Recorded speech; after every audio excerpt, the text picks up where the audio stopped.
Chapter 61, Into the Waste. Chapter text, chapter Roman 41. Into the Waste a few days later, thinking back to her conversation with Cadswain, Taija made sure to corner Lan. The only place she knew she'd be able to find him without Moirin being around was sword practice. So, with a deep breath, she forced herself to ignore her desire to avoid seeing or thinking about it. She couldn't let her own neuroses get in the way of things that were actually important.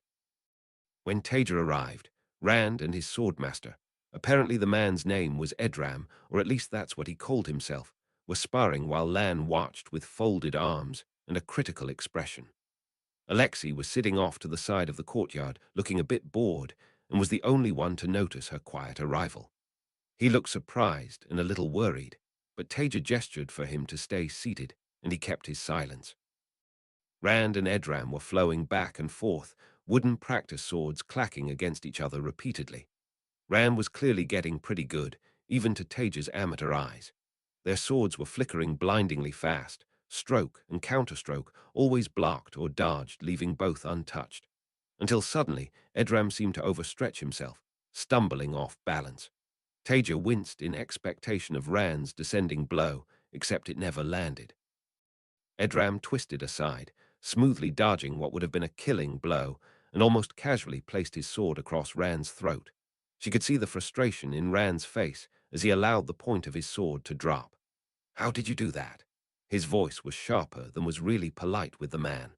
Just because he was beaten by him didn't mean he should be rude. Taija saw a brief flash of irritation on Edram's face, almost instantly gone. Clearly he didn't like the rudeness either, but when he spoke his voice was calm and polite. "Allow me to explain, my Lord Dragon. Lan, if you wouldn't mind." He turned to face Lan and saw her. His eyes widened and he immediately bent into a low bow. "Aes Sedai," where he was polite, even submissive to Rand. His voice now oozed respect. His words also brought Rand and Lan's attention to her. "Taija, do you need something?" Rand was sharp with her too. Taija had a momentary flare of irritation, and then she reminded herself of what Alexei told her. Rand was probably terrified she'd found out about Edram. "Oh no, I was just looking for Lan. Please don't let me interfere with your practice. I'm sorry to bother you." Taija kept her voice conciliatory. Relief washed across Rand's face, and he turned to Edram, who looked a bit nervous. Understandable, really.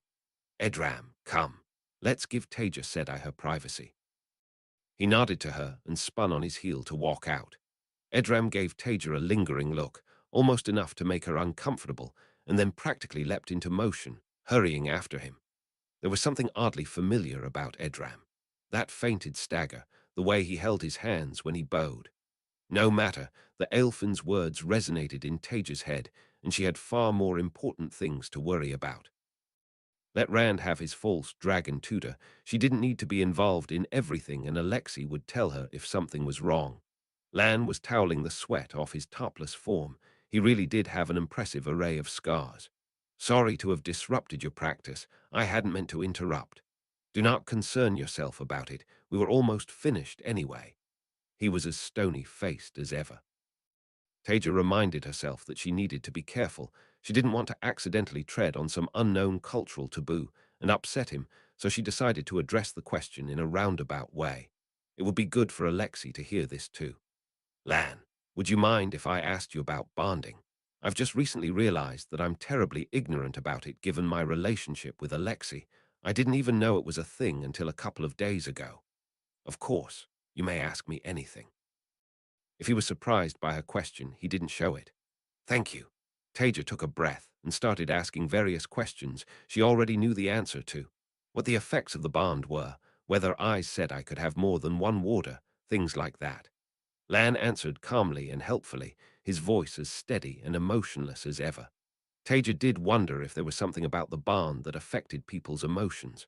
Most of the warders she'd met seemed to be stony-faced and overly composed.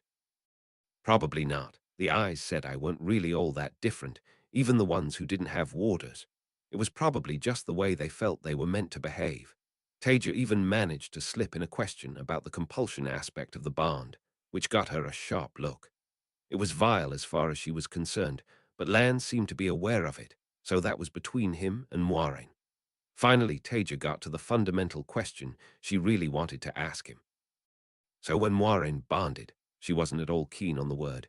Did she ask your consent? Lan gave her a long look, and for a moment Taija worried that she hadn't been as subtle as she'd thought. Yes, of course she asked. The Aes Sedai do not allow the banding of warders without permission. How fascinating. It wasn't the word she'd really have chosen, but she was trying to play up to her absent-minded scientist side for this. She tried not to judge, but the idea of having someone there in her head like that, and able to control her too, it was at best strange and at worst repulsive. So long as they consented to it, she couldn't really get too judgmental, though. They talked a little longer, and then Taija made her exit, still weirded out by the concept of bonding. She briefly wondered whether the whole thing extended into Lan's sex life with Moiraine, assuming they were even sleeping together. Bleh, none of her business. She did wonder whether she should tell Alexei to stop calling himself her warder, though. She wasn't sure she wanted people to be thinking that about them. After a moment, she dismissed the idea. If modern Aes Sedai could steal their title from her people, then she'd steal the title of warder from them, and make it better, too. While Taija had been talking to Aes Sedai, and their warders Rand had clearly been thinking and planning in private. A few days later, at a meeting of his inner council, he suddenly interrupted a discussion on grain shipments to announce that he'd decided he would be going to Ruidian. It wasn't a request for advice or opinions, rather he was just informing all of them. Ruach, of course, just nodded as if it was exactly what he'd expected. In contrast, Moiraine and Cadsuane looked like they'd just bitten into lemons and were trying to pretend they were enjoying it. Rand didn't leave any room for discussion, not even giving his reasons. His announcement made, he simply told them all that if they wished to accompany him, they would need to be in the heart of the stone the next day at midday, ready to leave. Then he looked over to Taija. Taija, said I, a moment of your time, if you please.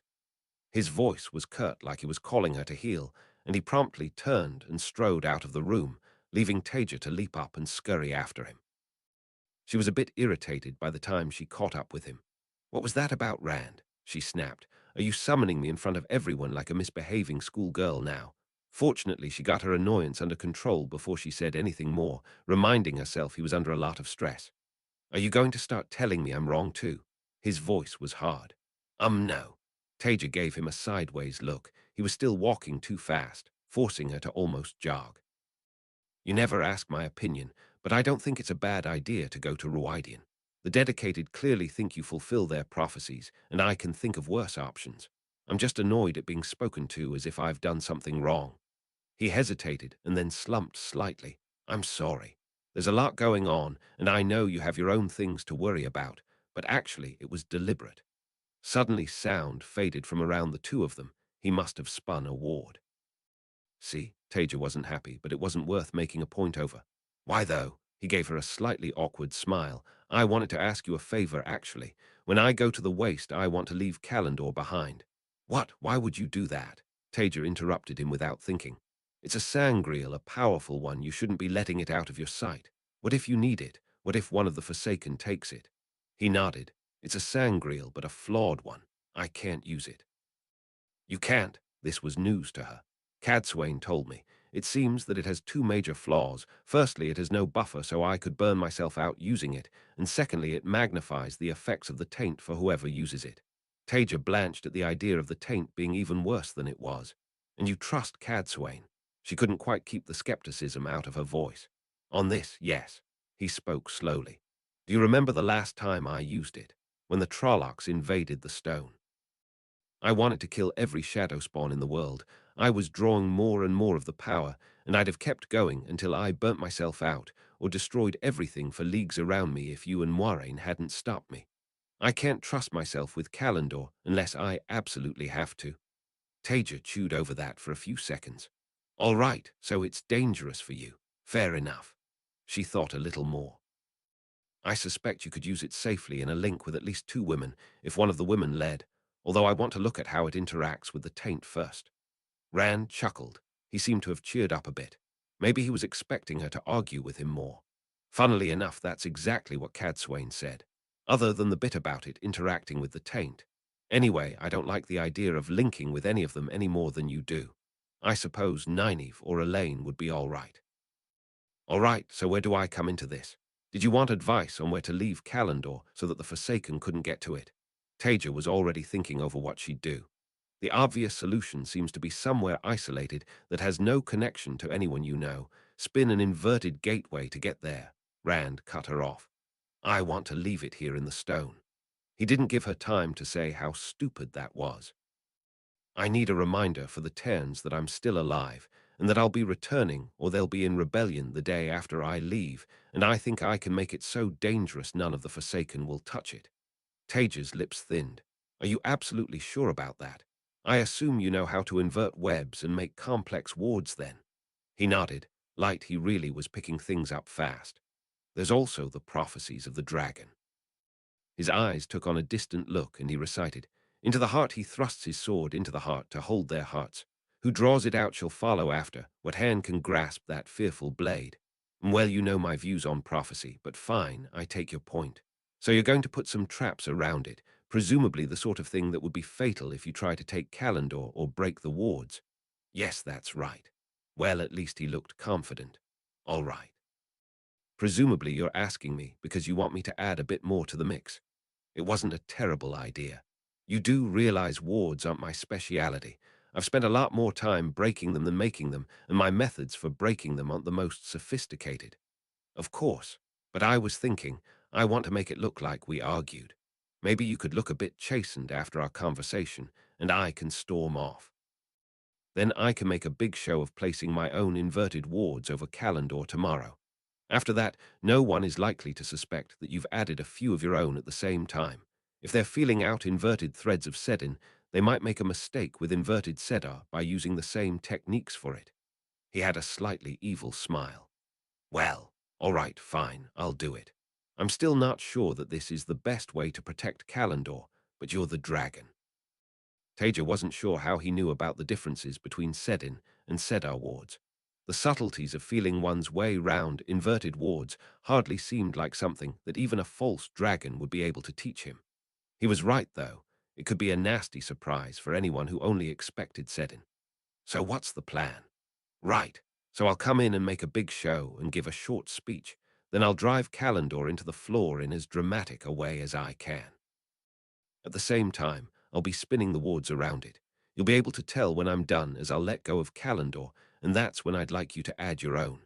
Taija smiled at how he'd clearly planned out a dramatic entrance that he'd no doubt try to have appear to be spontaneous. It was the kind of thing Tell used to do. Her amusement faded at that thought. That works. How will I be able to make sure I don't trigger your wards when I add mine? Don't worry, I've thought about that. I'm going to key my wards to allow you to touch Kalendor, and I'd be grateful if you could do the same for me.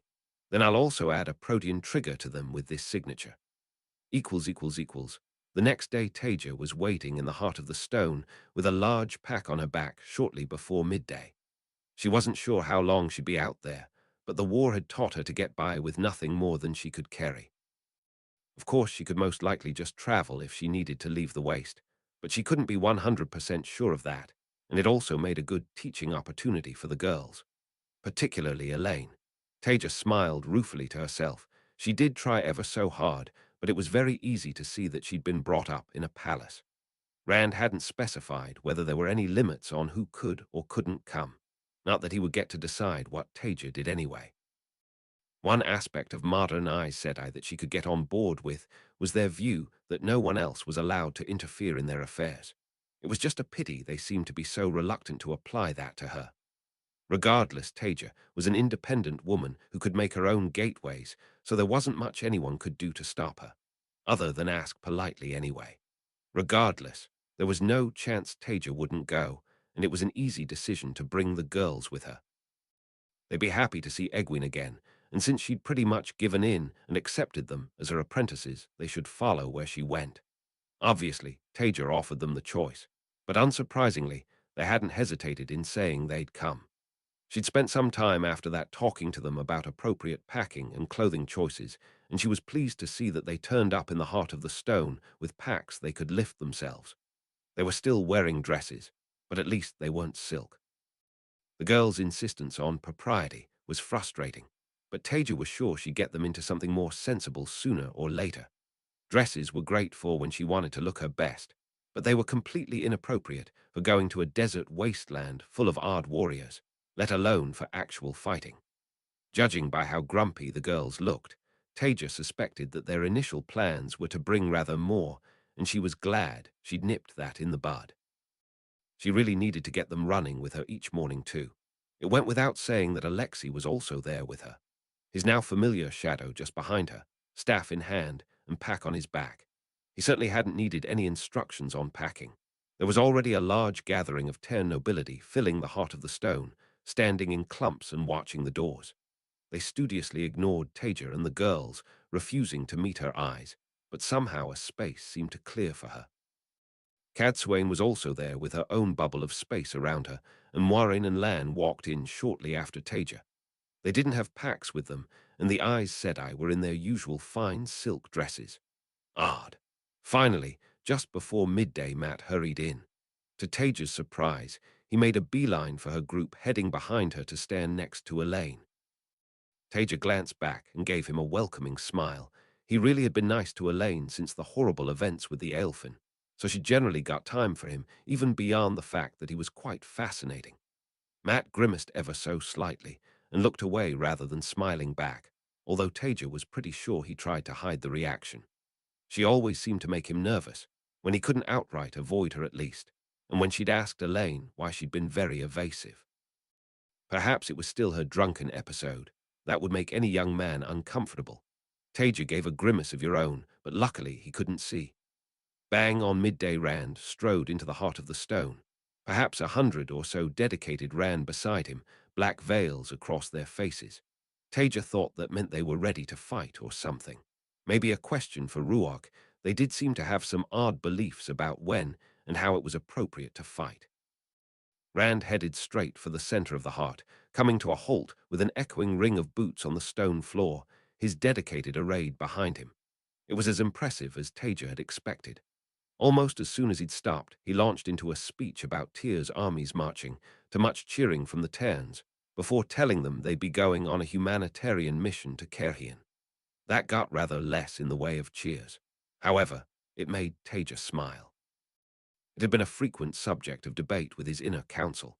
From the start, Rand had not wanted to go to war with Aelian, and instead to help the starving people of Caerhien. Moiraine and Cadsuane had both argued against it, as to Taija's surprise, had Elaine. She of course had supported him. War between light-aligned nations would only serve the Shadow, and helping starving Caerhien in would improve his image, while also being the correct action for an Aes Sedai to take. Benevolent self-interest. Both the other Aes Sedai looked less than happy with the announcement. The same could be said for the Terns. Rand went on to name the lords who'd be leading the force and making some further announcements about various lords and ladies. Taija was rather less interested in those. Based on the small, grudging nod she saw from Cadsuane, she suspected that those moves were rather clever, but she couldn't bring herself to care all that much. More interesting was trying to work out how Rand knew what a protean trigger was. It wasn't like it was a secret, but relatively obscure terms used in warding were hardly what she'd expect him to be picking up by himself, or learning from a self-taught false dragon.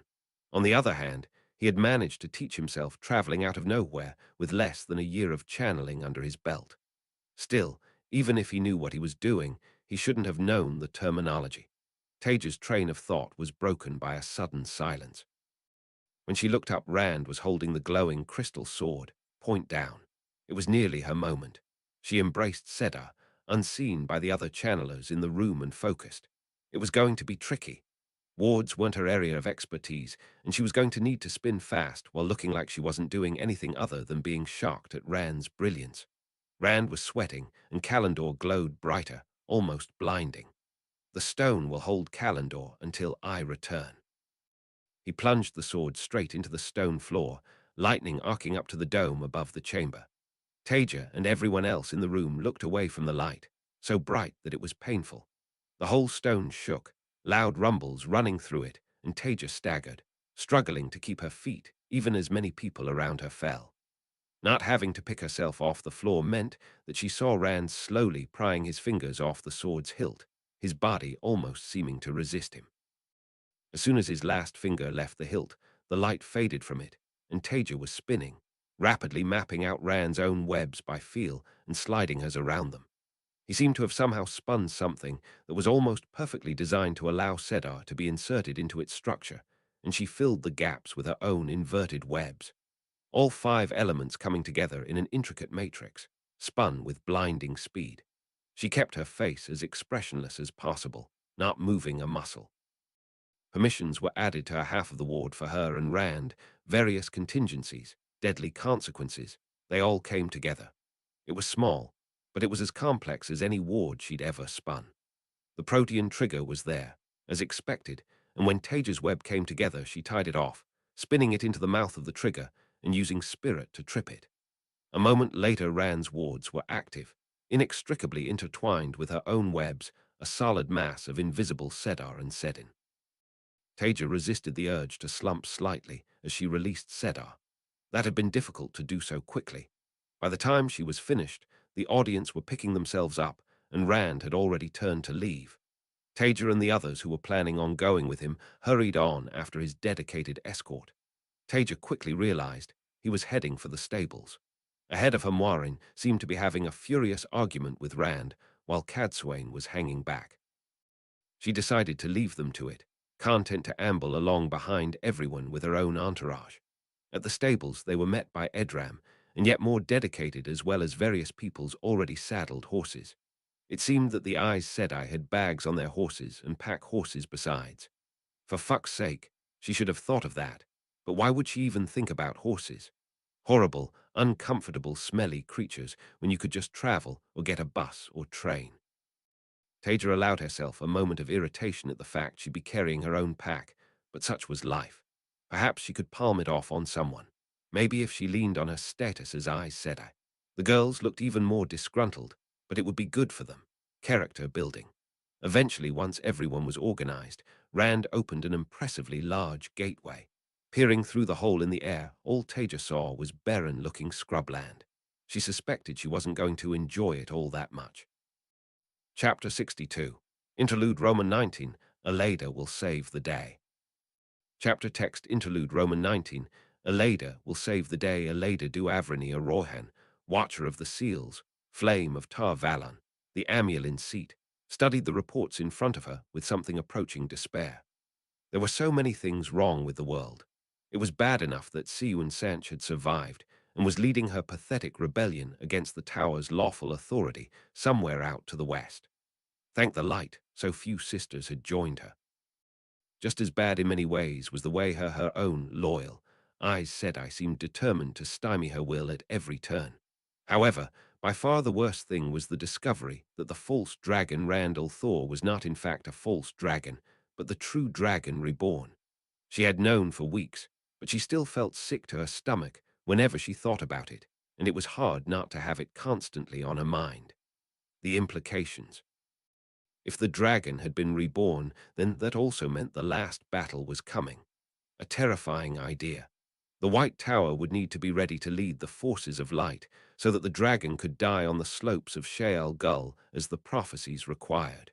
She would need to be ready to lead. But never mind that, what truly distressed her was the dragon himself. A man that could channel was bad enough, but now she had to deal with the revolting fact of a man that must be allowed to channel, who was running free from the White Tower's guidance and control, who had already conquered a kingdom. Aleda accepted the need to allow his continued existence, that he could not simply be gentled as every man who could channel should be. Of course she did, she was no dark friend, but she could not pretend that she liked it. Still worse, the reports were clear. There was a woman named Taija Kosola with him in Tyr. A woman claimed to be Aes Sedai despite being a dark friend of the worst kind. To think of how she would be influencing him. At best dancing him on strings held by the shadow, at worst turning him against the light itself. Randall Thor needed to be brought under the White Tower's control as soon as possible, for the good of the world. Aleda tapped her fingers on the desk for a few seconds, deep in thought. She would need to send an embassy to him. They could definitively deal with Taija and then bring the dragon back to Tar Valon. Whether it was in a place of honor or in chains, she did not care overly. What was important was that he was safely secured for the light and that his dark friend companion was removed from the world. In the meantime, she would need to act to protect the other nations. He would issue a proclamation, making it clear that the dragon reborn was the business of the Aes Sedai, and that any nation dealing with him directly risked the wrath of the White Tower. Together, rulers could resist the destruction he would bring, and he would soon realize that he would need to submit to the Tower's authority for the good of the world. As for this Taija, Aleda would issue a second proclamation, a statement that Taija Kosola was falsely claiming to be Aes Sedai, and that she was a dark friend of the worst kind. Perhaps a reward for anyone assisting with her apprehension would help Aleda smile to herself. Sometimes Aes Sedai could be overly secretive about things. If she was lucky, perhaps, this Randall Thor would even hear of Taija's dark secrets and take action himself.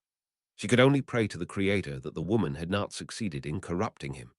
Decision made, she turned her attention to the other tasks in front of her. Now, first up was deciding on the punishment for Chapter 63. It can be difficult to translate the old tongue. Chapter text, chapter Roman 42. It can be difficult to translate the old tongue. As soon as Taija set foot in the dedicated waste, she was hit by the heat. It was like stepping into a furnace, and she was almost instantly sweating. She quickly shot a glance at Alexei. She'd have to do something about him. With his pale, Andoran skin, he'd burn very quickly. The girls, too.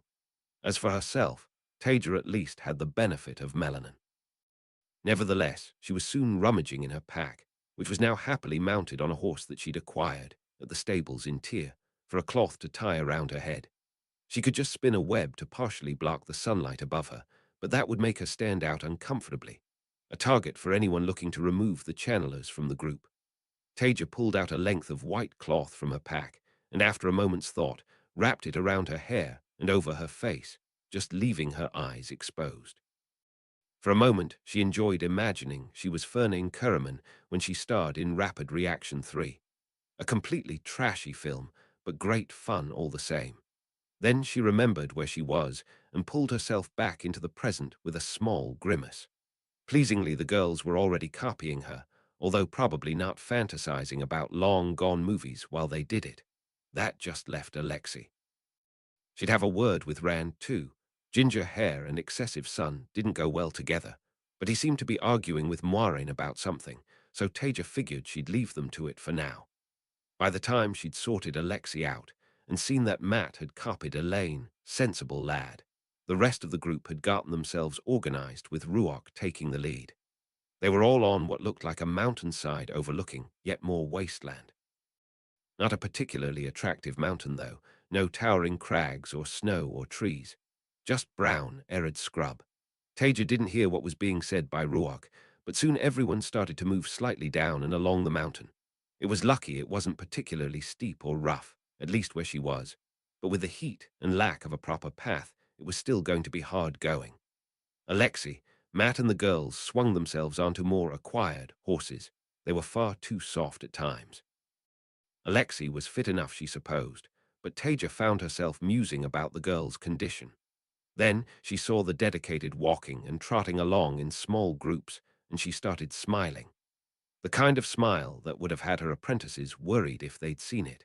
It was a good opportunity to start doing something about the girls' insistence on acting like pampered noblewomen when they weren't channeling. The group was progressing at a comfortable walking pace, so with a nod to Alexei, Taija sped up her steps and headed over to the girls. Elaine, Nynaeve, I've been thinking about your training. She didn't bother with a preamble. They were used to that by now. Yes, Taija, said I. Their voices were as polite and respectful as she'd expect, but they couldn't quite hide the hint of trepidation in them. They were learning. I've spoken with you before about the importance of fitness. In my own time, we used to say, a healthy body leads to a healthy mind, and I think that applies just as much nowadays. Just as importantly, if you want to be able to fight, then fitness is vital. It's nothing I haven't said to you before. Taija could see their faces falling. They knew where she was going with this. Elaine sighed. What would you have us do, Taija, said I. Good girl, Nynaeve just looked more mulish. You're both far too slow on your feet, and you're worn out long before you should be when we do combat training. It wouldn't matter in times of peace, but those aren't an option for any of us. So from now on, you either walk during the day. Taija paused, as if making a great concession. You can leave your packs on the horses, though, or you join me for my morning runs. Your choice. Of course, if we're not on the move, then you'll join me regardless." Elaine grimaced and then dismounted from her horse with enviable elegance. "Yes, Taija," said I. Fortunately, she didn't see the amused smile a nearby dedicated warrior gave Taija. Nynaeve, on the other hand, protested. "Taija," said I, with the greatest of respect. She could probably work on the respect if her current tone was the best she could do. "That isn't necessary. Women shouldn't be charging around like men. Leave it to them. We have better things to do with our time." "I disagree." Taija gave her short shrift. "If you want to learn from me, then that means learning everything I have to teach, whether you like it or not. That includes fitness. I'm not going to have one of my apprentices dying because you got winded after trying to dodge one of the Forsaken's webs." Nynaeve sniffed and Taija raised her eyebrows. "If you don't like it, you have other options. I'm not from the White Tower. I don't force people to stay with me." She made her tone slightly teasing to try take the sting out of her words. "If you still want to be Aes Sedai, I suspect Cadsuane would welcome you back to the tower." That got a deeper scowl from Nynaeve, but she bowed her head in acquiescence. "As you wish, Taija," said I. With that, she climbed off her horse, somewhat less gracefully than Elaine. Taija cast a slightly critical eye over the two of them as they walked. "We're going to need to do something about your shoes later. Those just aren't good enough for this kind of thing."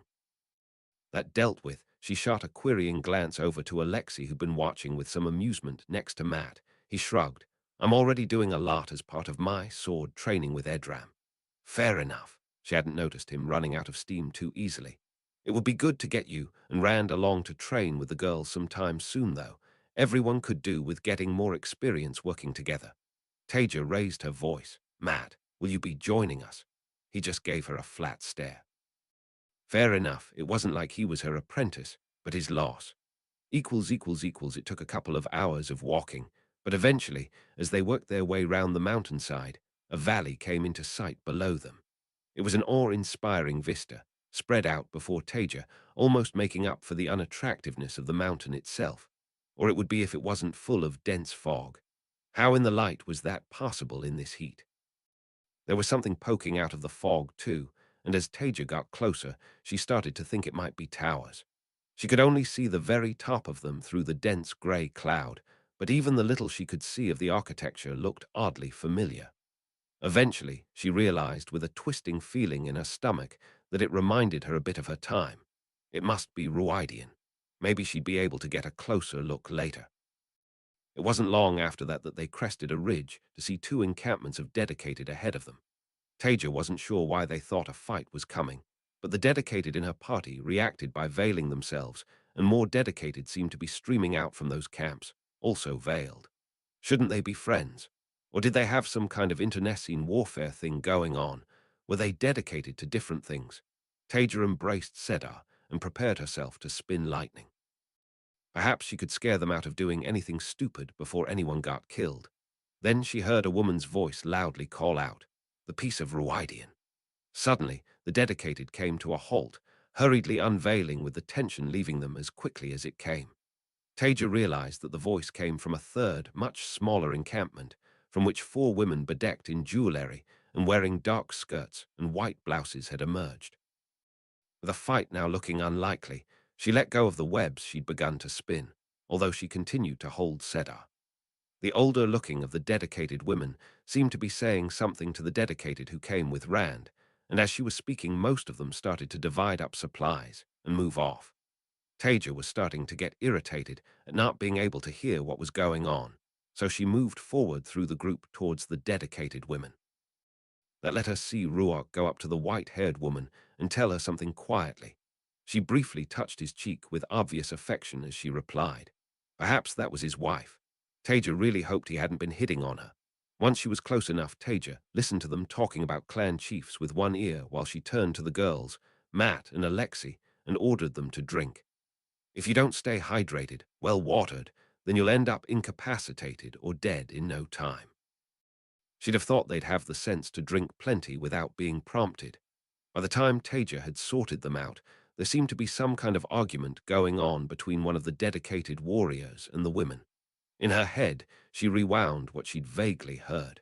She thought it was something about going to Ruidian. Based on what she'd heard, the dedicated seemed to have a bit of a thing about the place. It made her wonder whether she could get herself permission to go and have a look, or alternatively just sneak off by herself when no one was watching. There must be something interesting going on there. The towers were interesting, if nothing else. The angry, dedicated man subsided into a furious sulk, and then Rand stepped forward and bowed to Amy's. Strangely, his bow would have fit right in at an event in the Hall of Servants. He asked permission to enter Ruidian using some oddly formal wording. Two of the dedicated women said he could, but the angry man interrupted, declaring that Rand was no dedicated and had no right to do so. Rand claimed that his mother was one of the dedicated, which was a bit of a revelation. Taija had thought that he was Andoran, although she supposed he did look a bit like the other dedicated. The other two dedicated women quickly gave him permission too. The way Rand was acting suggested that it was all part of his plan, although he hadn't shared that with her. He seemed to be becoming more paranoid and secretive by the day. It was worrying. Taija hoped Moiraine hadn't been getting to him. It was a bigger surprise when Mat stepped forward and also asked for permission to enter Ruidian. She quite liked the boy, but this seemed rather out of character for him. There was a moment of stunned silence, and then the dedicated man moved to stab Mat with his spear in an incoherent rage. Taija readied a web to stop him if he got too close, but the light of Sedar sprung up around two of the dedicated women, and he was flung back before she needed to do anything. Given they could channel, those women must be the dedicated's wise ones. She'd have to ask them about Egwene once they had a minute. The dedicated man was spitting with rage, but was just ordered back to his tent, along with Ruark and the other dedicated men. Apparently this was Wise One's business. Eventually, after some debate, the Wise Ones agreed that Mat could go. It looked for a second like Elaine wanted to say something, but Taija laid a warning hand on her arm and she subsided. The last thing she wanted was the girl trying to go too and getting herself into trouble. Tyr had been more than bad enough. Mat and Rand were informed that they couldn't take food, water, or weapons into Ruidian, which was frankly stupid. However, they didn't protest, and Mat started unloading an impressive number of throwing knives. When they were both denuded of weapons and water, some ritual words were said over them, and the Wise Ones formally covered their faces before sending them away. As they headed off across the dusty ground, Elaine looked wistfully after Mat until Taija nudged her with her elbow. "Stop staring so obviously. It's distracting. He'll be fine." She ignored Elaine's outraged look and went back to observing what the Wise Ones were doing.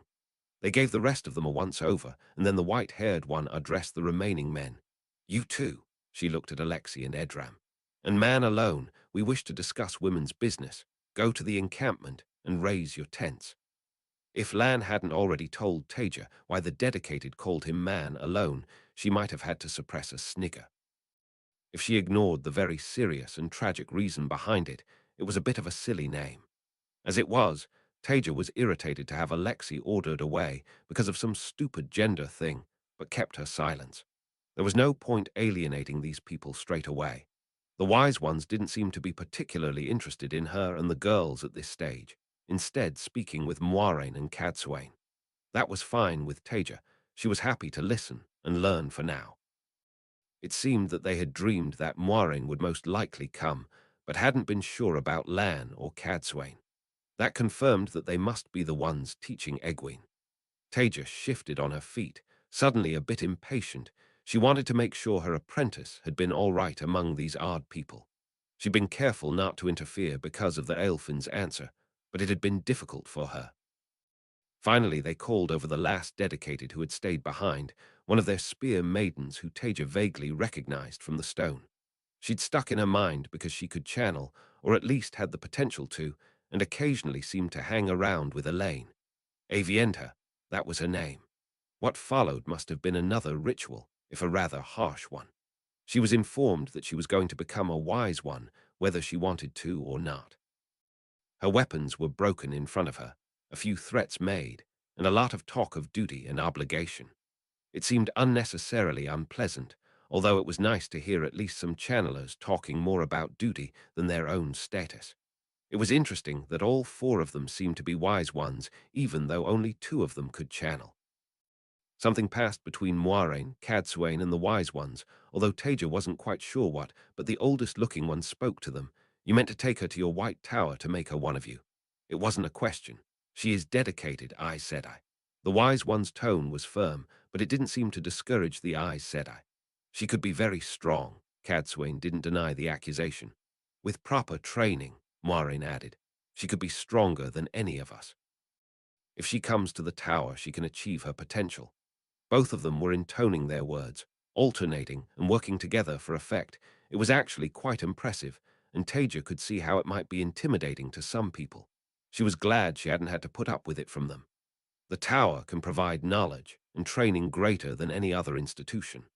She was surprised they could say that with a straight face. The younger-looking of the two dedicated channelers replied, "We can teach her as well as you can, Aes Sedai. Better, you treat your apprentices too gently in the wetlands. The threefold land is no place for weakness. Avienta will learn all that she needs with us." There was an undertone of contempt in the woman's voice, and the dedicated seemed to consider the matter closed after that. It didn't take long after that for Avienta to strip naked and run off towards Ruidian. Given the nudity, it kind of made sense that they'd sent the men away. Apparently, there was some kind of Turangreal there that she'd have to go through which would give her visions of the future. It sounded useful, but Taija couldn't remember ever hearing of a similar one in her time, which was curious. She was sadly less than surprised to hear that some women never returned from entering the Turangreal. What was it with this time, and people misusing extremely dangerous Turangreal? She was doubly glad she'd restrained Elaine. As Avienta bounded away into the distance, the Wise Ones turned their attention back onto Cadsuane and Moiraine. "Come," the eldest said. "We offer you water and shade, Aes Sedai." She was clearly addressing Moiraine and Cadsuane, and then she glanced back to Taija and the girls. "Your companions may find shelter with the others." That wouldn't do at all. She probably shouldn't have hung back so much. Taija stepped forward, uncovering her face and giving them a small bow. "My name is Taija Kosola Murinen." She kept her tone mild. She wasn't trying to make a point, not yet anyway. "I'm also Aes Sedai, and these are Elaine Trakhand and Nynaeve Mirror, my apprentices." The woman's eyebrows shot up. "My apologies, Aes Sedai. I had not realized. We had not seen you coming in the dream. We of course also offer you water and shade." "Thank you," Taija nodded and smiled politely. She couldn't hold it against them that they didn't realize when she keeping quiet at the back like that. They were all quickly escorted to the Wise One's tents, while a white robe dedicated was sent off with the horses to ensure they were cared for. Did the white robes indicate a servant of some kind? Once they were inside the largest tent, they all sat down cross-legged on thick rugs, and another white-robed dedicated served them water. The Wise Ones, Amy's, Melaine, Bear, and Sina introduced themselves. In turn, Taija's group gave their own introductions. Cadsuane Meladrin, Aes Sedai of the Green Adger; Moiraine Damadrid, Aes Sedai of the Blue Adger; Taija Kosola Murrain, and Aes Sedai. The atmosphere had seemed more relaxed, but a lack of an Adger causes a stir among the Wise Ones. "Do you not have an Adger?" Amy's voice was sharp.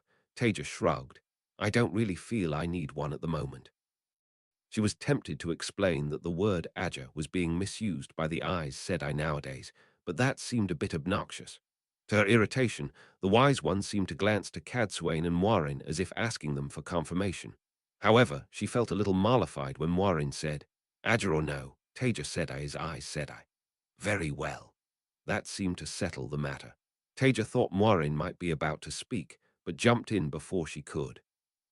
She had things she'd been worrying about, and now was her chance to put those worries to rest. "How's Egwene? Has she been learning well?" She leant forward eagerly. Amy's answered, "We have been very pleased with Egwene Sedai's progress. She is headstrong, but always eager to learn. She is not how we expected an Aes Sedai to be." Taija nodded for a moment. "Wait, Aes Sedai. I'm sorry, did you say Egwene Sedai?" "Yes," Amy's nodded. "Of the Green Adger." What kind of trouble had the bloody girl got herself into now? Taija noticed Cadsuane leaning forward, eyes narrowing with a predatory gleam. For fuck's sake. She hurriedly kept talking to make sure neither Cadsuane nor Moiraine got the chance to say anything, choosing her words carefully. They would no doubt be maneuvering for some kind of scheme to get Egwene back in their clutches. "Why exactly do you think she's an Aes Sedai?" The Wise Ones glanced at each other, faces going blank. although Taija thought Amy's had a slight frown. Moiraine and Cadsuane's faces had also gone worryingly blank. Actually, hers might have too. Amy's answered. That was how she introduced herself. I had been a little surprised. She looks young and lacks the ageless face and great serpent ring. The wise one's eyes flicked over to Taija. I said I will normally only develop the ageless face a few years after being raised. Cadsuane offered unhelpfully as she rearranged her hands in a way Taija was fairly sure ensured her great serpent ring was on display. Cadsuane wasn't showing it on her face, but Taija Strong suspected she was enjoying the situation.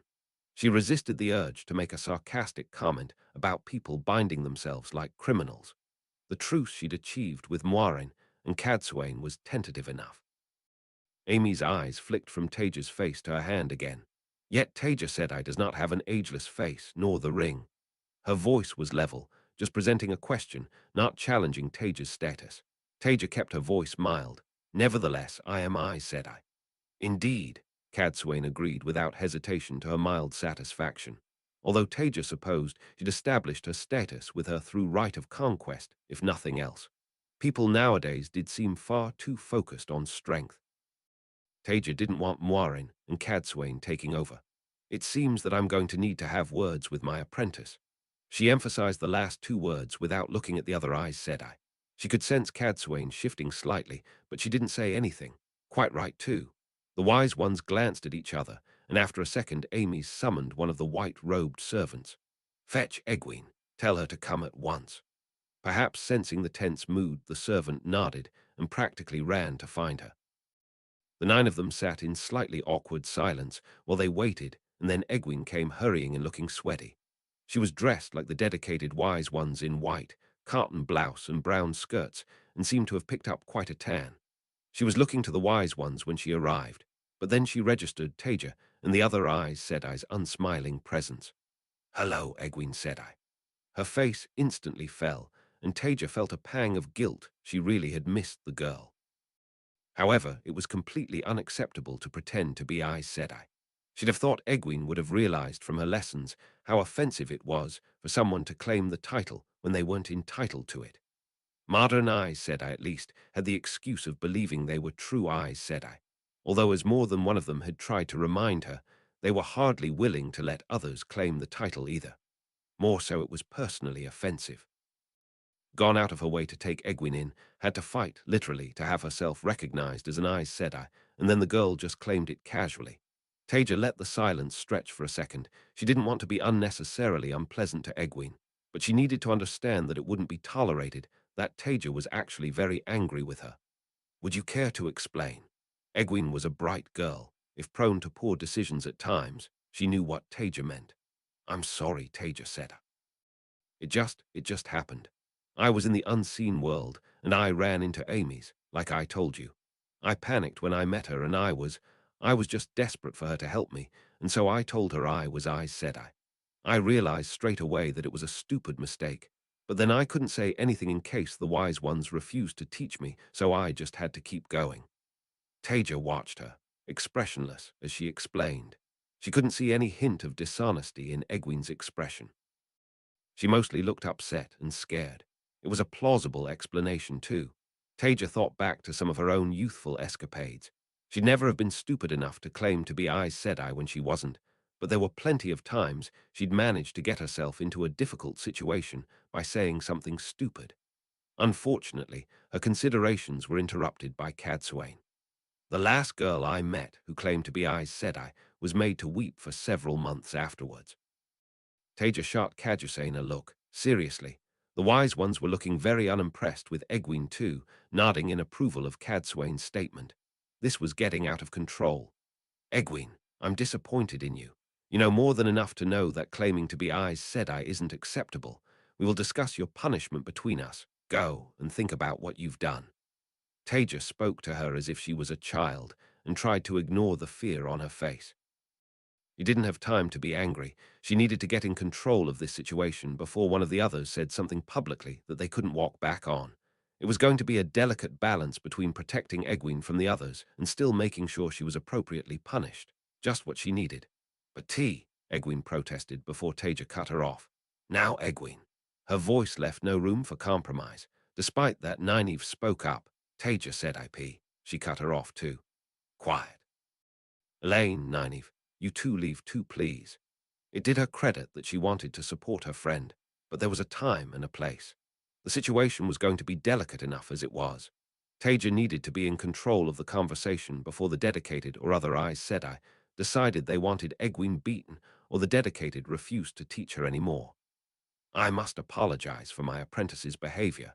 If I had known she was claiming to be Aes Sedai, I would have put a stop to it immediately.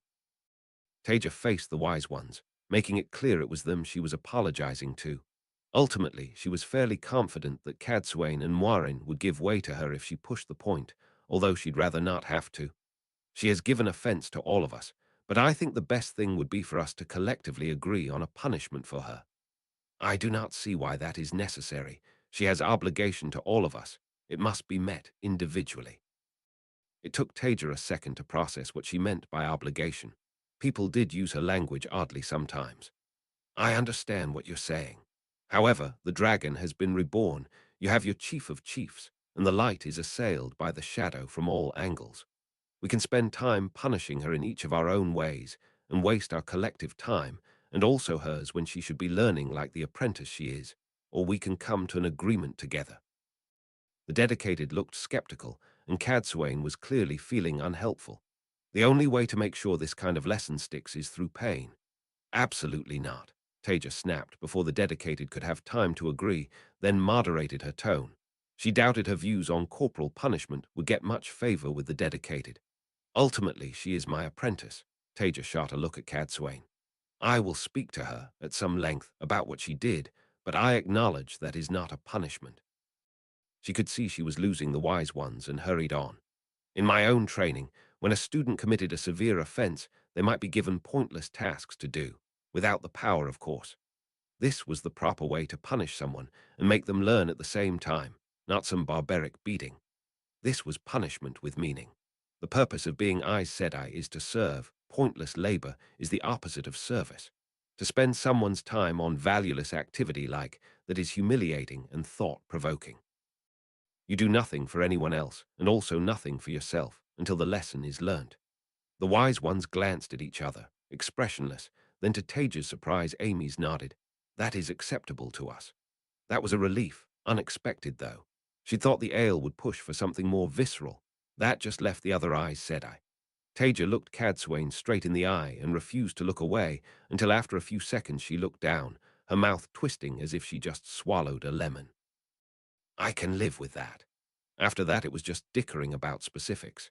Once they'd reached agreement, there was a brief pause, and then Moiraine spoke up to ask about a letter the wise ones had apparently sent her in Tyr telling her to come to Ruidian. She certainly hadn't mentioned that in front of Taija. This led into a lengthy explanation of dreaming and what they could and couldn't predict.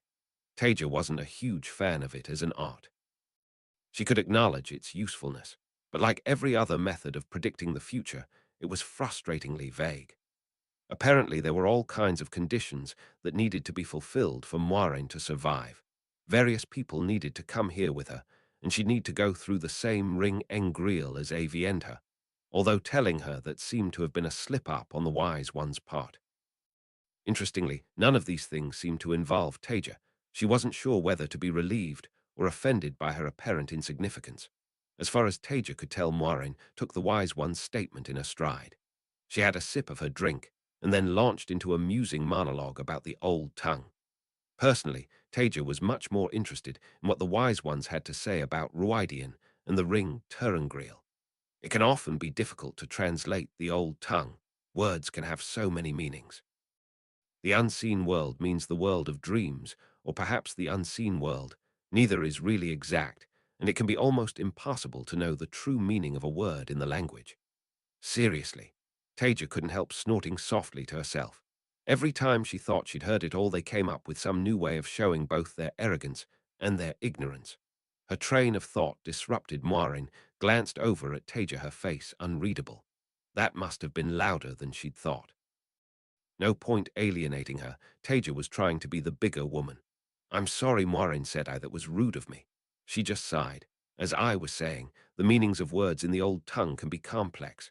Her attention returned to the wise ones, although Taija was sure there was a slight tightening of her lips. Some words have become common, and we do not think about their true meaning. Aes Sedai meant servant of all. Then we have the dedicated, which means dedicated in the old tongue. Only it does not just mean that, it is stronger, an oath written into your bones. I have often wondered what the dedicated are dedicated to. Even as the wise ones' faces hardened, Taija excitedly spoke up, previous irritation forgotten. Oh yes, I'd asked Ruach about that, and he didn't want to answer. It was a bit odd. The only dedicated I've really known are the dedicated to peace, who were pretty different really. Are different dedicated to different things? Is that why they fight? Moiraine looked irritated at first, and Taija realized as she spoke that she'd probably cut her off. But the annoyance disappeared when Taija mentioned the dedicated to peace. She always found Moiraine hard to read, but she thought she looked both pleased and intrigued.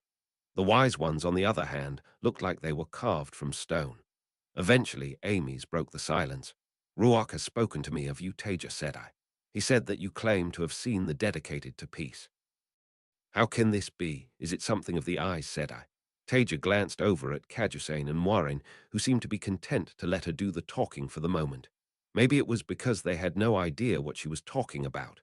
Well, kind of. The unamused faces of the wise ones told her that that wasn't enough of an answer. I don't think Moiraine said I or Cadsuane said I will have seen them. Her rising intonation made it sound like a question. She paused for Moiraine or Cadsuane to speak, but they stayed silent. Eventually Amy sighed, exasperation slightly breaking the stone-hard impassivity of her face. Let us not bandy words, Aes Sedai. You say you have seen them with your own eyes. The wise ones were being very weird about this, so Taija simply said yes without elaborating. The older one bear seemed to lose her patience and snapped. Stop this obfuscation. Our patience is not unlimited.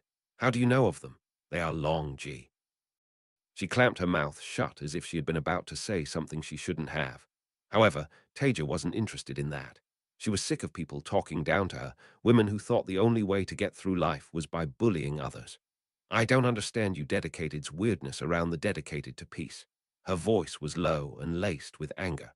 You're nothing alike, beyond a name. They were devoted to serving the Aes Sedai and the most peaceful, benevolent people you could imagine. You people. I don't even know what you are. Dedicated to pissing me off, probably.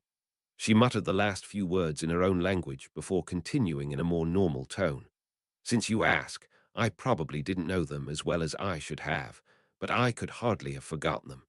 The same way I can't forget Adanza, Jalanda, Paran Disen. The world was a better place with the dedicated to peace in it, even if they could never survive now. I assume your own name has nothing to do with them, since I can't see what you do to make the world better.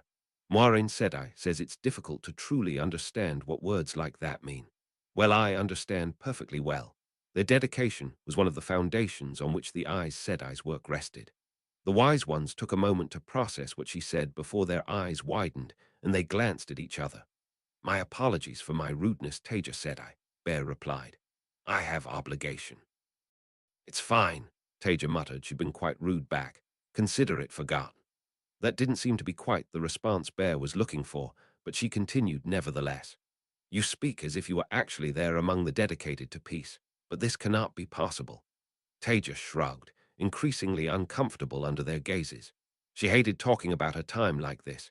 It just brought back painful memory after painful memory, all while forcing her to explain things to people who could never understand. I was there, I wish I was still there, but now I'm here. She folded her arms and looked down at the ground with a scowl. Amy's looked at the girl. No woman, she'd heard enough of what she'd done from Ruach, sat scowling petulantly in front of her. Was she really claiming that she... You were really there? She could not quite keep her voice from wavering. Taija looked up again, pain filling her eyes. I was born in Adanza. I visited the Hall of Servants more times than I ever wanted to. I remember when the bore was drilled. I fought in the war. Yes, I was there. Off to her side, Cadsuane sighed. The world has lost much since the Age of Legends. However, Taija said I was there. I do not know how it is possible, but she was there. This Taija's openness with her emotions was discomforting. She was as soft as any wetlander. But then if what she was saying was true, the ale had tow to her. Far more so than to any other living Aes Sedai. I see. At least she had remastered her voice. It made sense. She recognized some of what had been said. The Hall of Servants, the boar, it was nothing that an Aes Sedai could not invent from histories of the world, but they said Aes Sedai could not lie. Now would you please explain to me why you get so uncomfortable every time the dash in ale are mentioned? Amy suppressed her discomfort at yet another mention of them. It was a name that was not meant to be spoken, yet clearly Taija knew of them, despite knowing almost nothing of the ale themselves. It made no sense unless what she claimed was true. Amy's glanced at the other wise ones, but they did not seem inclined to speak. There are some things that are only spoken of in Ruidian, can only be spoken of by those that have gone to Ruidian. But she trailed off. Was she really considering breaking millennia-old Tradiaton even further? We will speak of this with you alone. My apologies, Aes Sedai. She nodded to Cadwayne and Moirin. They were also Aes Sedai and held much Jai as a result, but sacred laws could not be broken further, even for them. She could see they did not want to leave, but eventually the two Aes Sedai nodded. Of course, we will give you your privacy. They stood up and left the tent. The bleakness was still clear on Taija's face, but once the other two Aes Sedai had left, she smiled slightly, although it did not reach her eyes. A moment later, all sound from outside the tent vanished. You want to keep your secrets, and I respect that. No one will hear what is discussed in this tent. There had been no glow of cedar, no weaves. Amy's resisted the urge to gawk and kept her face composed, pretending she simply took it in a stride. Truly an age full of legends. Thank you, Taija, said I. After a moment, Taija prompted her. So, the dash in ale. Yes. For the first time in years, Amy's glanced at the other wise ones, hoping one of them might take the lead, but no help was coming. Very well, she came to a decision. In Ruidian, there is a Turangriel. It shows those who walk through it visions of past Ael's lives. Only those who are to become clan chiefs or wise ones may pass through it. Randall Thor will go through it, and if he survives, and if he is the Karakan, then he shall be marked by it. I do not even know if this Turangriel will work for you as you are not of the blood. However, if you wish to find answers to your questions about the ale, I will give you permission to go to Ruidian and try to find the answers you seek. She glanced at the other wise ones who all nodded and gave their consent. 4 wise ones have agreed, so you may go to Ruidian if you wish. However, I will warn you. Your path is your own to choose, but if this Turangriel does function for you then, while it may show you what has passed, some are unable to handle what they see. Chapter 64. Interlude Roman 20 Taija and the Scientific Outreach Committee. Chapter text Interlude Roman 20 Taija and the Scientific Outreach Committee approximately 3025 years ago. Well into the collapse, as the Age of Legends became less and less of a utopian society. Not long after Taija met Tel. Taija was not happy. She'd agreed to be part of a new committee event tasked with scientific outreach for a few reasons. Helping to promote science education and encourage children to study the various sciences was a noble goal, of course. Also, as Professor Carlin, the university's vice-chancellor, had helpfully pointed out during one of her rare visits to the staff common room, it would be good for her profile and the university's own fund-raising efforts. He put rather too much emphasis on that last part in her opinion. So, when an already filled-in application form landed on her desk the next morning, with a note from him attached to it with the words, "As discussed," Taija had decided there hadn't been much point protesting. Especially given she'd managed to palm off the last 5 similar opportunities to more naive colleagues. She'd already been bracing herself for a tiring couple of hours after she traveled to the World Media Center in Paran Disen. Sitting in committee meetings had never been her favorite thing, but such was life. She'd have thought that getting her third name would have meant more freedom to do the things she actually wanted to do. But while she hadn't had it for long, so far it seemed more like the opposite. There hadn't been much in the way of details given, just that she'd be discussing her experiences as a scientist and that there might be some media involvement. It wasn't ideal, not being able to prepare properly, but she could think on her feet well enough. When she arrived, Taija was sent straight upstairs to the committee room by a solicitous but irritated young man. It seemed that she'd been expected to be there at least a couple of hours in advance for makeup and briefing, and there'd been some kind of a communication failure. Why she needed that for this Taija really wasn't sure. The young man practically shoved her into the room, leaving her standing there under the gaze of her fellow committee members. Taija recognized most of them. Galen Basher, a chemist she'd met once or twice in the hall of the servants, and Lorena Fallon, who she'd corresponded with before. An enthusiastic woman who'd cornered her more than once to bend her ear off about one idea or another.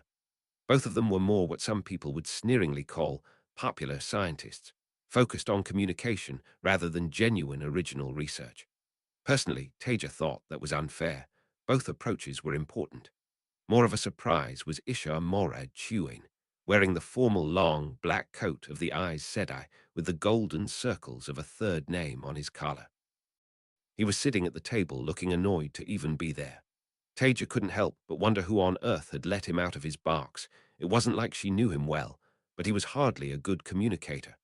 Even back then, there were also rumors about unethical experimental practices swirling around him. Then there was Zalia Makra Andil, perfectly coiffed hair flopping over his irritatingly handsome face. Taija supposed he'd done a lot of good for getting people interested in science with his zany broadcasts, but he seemed a little out of place on this committee as the only non-scientist. Although thinking about it, she suspected that if she said that to his face, he'd be quite offended. Other than Zalia Makara, Taija was the youngest looking in the room, and she noticed that everyone else in the room looked rather like stereotypical scientists of one kind or another.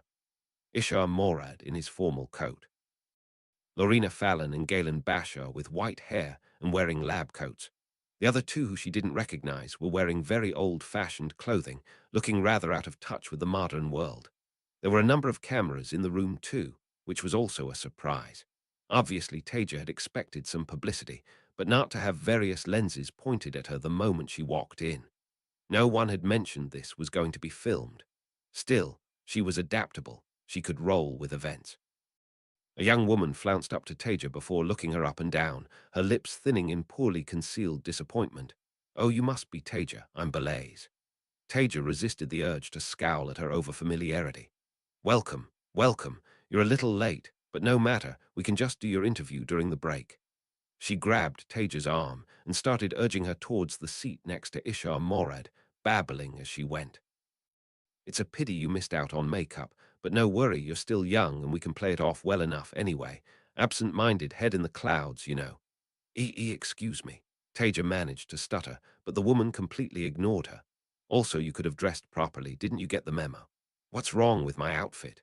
Taija was feeling rather overwhelmed by everything. Anyway, she dressed very professionally, smart shoes, a knee-length black skirt and cream blouse. There was nothing to criticize. She'd even checked with Tell. Nothing. You could have just tried a bit harder to look, well, you know, scientific." She practically pushed Taija into the seat next to Ishar Morad. "Say hello, Ishar." As soon as Taija's backside hit the seat, Belaise bustled off, leaving her feeling a little stunned. Ishar Morad leaned over with a grimace and whispered, "Welcome to hell. Did your funding committee make you do this too?" Taija couldn't have said she was particularly keen on the man. No doubt he was a great scientist, but in her admittedly limited experience, he was also an obsessive weirdo, most of the time with unsavory rumors swirling around him. That being said, at that moment she was glad to have an ally of any kind in the room. "No, my vice-chancellor just told me I should go and filled in the form for me. Sounds about right." He leant in closer. Well done on not giving in on their dress code, though. "Dress code?" she asked in confusion, but before he could answer, Belaise's voice rang out across the room. "All right, now that everyone's here, let's get going.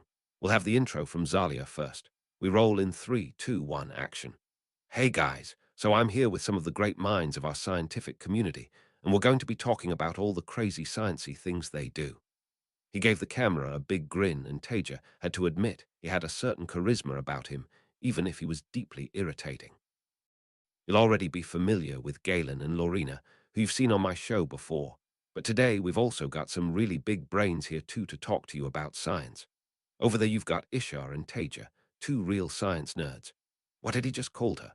What followed was one of the more excruciating hours of Taija's life. Zalia Macra read out idiotic questions that he claimed were from his followers in his smooth Paran Disen accent, directing them at her and other committee members. She couldn't help but notice that she seemed to be getting the stupider questions too. So, Taija, my lovely, she was already quietly seething, and being cold that didn't help. I read about your work, but it's really rather dense. Micah, aged 16 from Mjin, wants to know why we spend time and money on that kind of thing when we could be working on more exciting things like how to make bigger spaceships. Taja's first instinct had been to say that that was a stupid question, but actually, it was the sort of thing young people really did think about, and it wasn't totally unfair. Well, hello, Micah.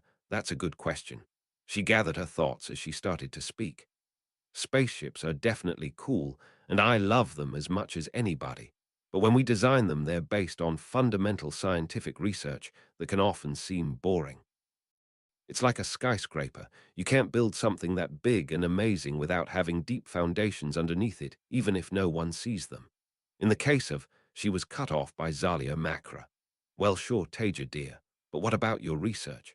Taija ruthlessly suppressed her growl of frustration, keeping her tone mild. She was talking to the audience, not to him. Thank you, Zalia Macra. I was just getting to that. My own research at the moment is focused around differentiating tiny elements of the power, both Sedin and Sedar. It's certainly pretty obscure. She laughed self-deprecatingly. But ultimately it will make our use of the power more efficient, and in turn what that means is more powerful engines for spaceships, and more powerful engines means we can have bigger spaceships. She took a sip of water, pleased with her answer, only to nearly spit it out when Zalia Macra spoke. Well, thank you, Taija. It all sounds rather nerdy to me, but I suppose someone has to do the boring stuff. What the fuck? The questioning of the participants continued in a similar vein for most of an hour, and at the same time Taija had to work harder and harder to control her growing anger. While the others received fairer treatment, it quickly became clear that she and Ishar Morad were both regularly the butt of jokes or snide comments, while Zalia Macra spouted vapid platitudes for his audience. The real question was why. Taija had already decided that she was going to be having words with Professor Carlin when she got back to work the next day. Words like resignation, never again if he valued his life, and significant pay increase. Thankfully, a halt was eventually called, although apparently there would be more after a break. Zalia Macra was already being hustled off to have his hair and makeup touched up. Neither Galen Bashan nor Lorena Fallon would meet Taija's eyes. After answering a couple of emails, she'd been about to get up and look for a restroom when Belays pounced on her. Taija, dear, since you were late, do you mind terribly if we do your one-on-one interview now? She didn't give Taija the opportunity to protest, already dragging her over to a corner where Zalia Macra was preening in front of the cameras. Zalia's already good to go. Come along, just sit here and smile. I'm sure you'll look fantastic. Taija found herself deposited in the corner, planked down in an uncomfortable seat faced with Zalia Macra's pearly white grin. She could have sworn for a second that she could see cold, calculation in his eyes, but it was gone a moment later, replaced with friendly warmth. Wonderful, Taija. You look lovely, by the way. Very smart. Now, don't worry, this won't take long. I just want to get a few candid moments for the cameras so that we can slot them in around the main event. Just be yourself. I'm sure they'll love you. Taija forced herself to smile. Thank you, Zalia Macra, of course. I'll do my best. Of course you will. He very briefly pursed his lips as if thinking before nodding, his grin back in place. Ready. We're rolling in 3, 2, 1, action. Now I'm here with Taija, who's well known in scientific circles for her work on studying the tiniest bits that make up the universe. She's even pretty good at it, a lot of talent in such a little package. Why, she even got her third name quite recently. Was he just an idiot, or was he deliberately being patronizing? Also, was that a hint of skepticism in his tone? He lowered his voice conspiratorially. She's also a bit of a cutie. Now, how did you get into science, Taija, dear? Taija clamped down on her anger. It was difficult. Was this man incapable of showing even a modicum of politeness and respect? Thank you, Zalia Macra. She steadfastly refused to address him with the same overfamiliarity he used. I'd always liked science when I was in school, and when I was young, I desperately wanted to make a difference, to make people's lives better. that never changed, and I also just found the way the world worked to be so fascinating, He cut her off with a grin. Well, isn't that adorable, guys? She had to remind herself to breath. You say you wanted to change the world, but your research is pretty obscure, isn't it? Mightn't it have been better to have worked on something more practical, like Ishar does? Taija forced herself to chuckle, even as she was already composing the letter of complaint to the media regulators in her head. Well, Zalia Makra, like I said when I was answering young Micah's question, fundamental research is all about creating the blocks we can use as the foundations for more public-facing science. I have nothing but respect for Ishar Morad's research, although if some of the rumors were actually true, but without more theoretical research, the work the public sees wouldn't be possible. Well, it does all sound very esoteric and impressive. You can really get a third name for that kind of thing. His tone said it was a teasing joke, but she saw him turn his head slightly so that his sneer wouldn't be seen by the cameras. Well, she was so stunned by the rudeness that she struggled to respond quickly. I suppose that's a question for the naming council. The Tizora Institute of Science had already offered to pay her 20% more if she moved there, and she was almost certain she'd be able to negotiate a clause in her contract about not having to ever do anything like this again.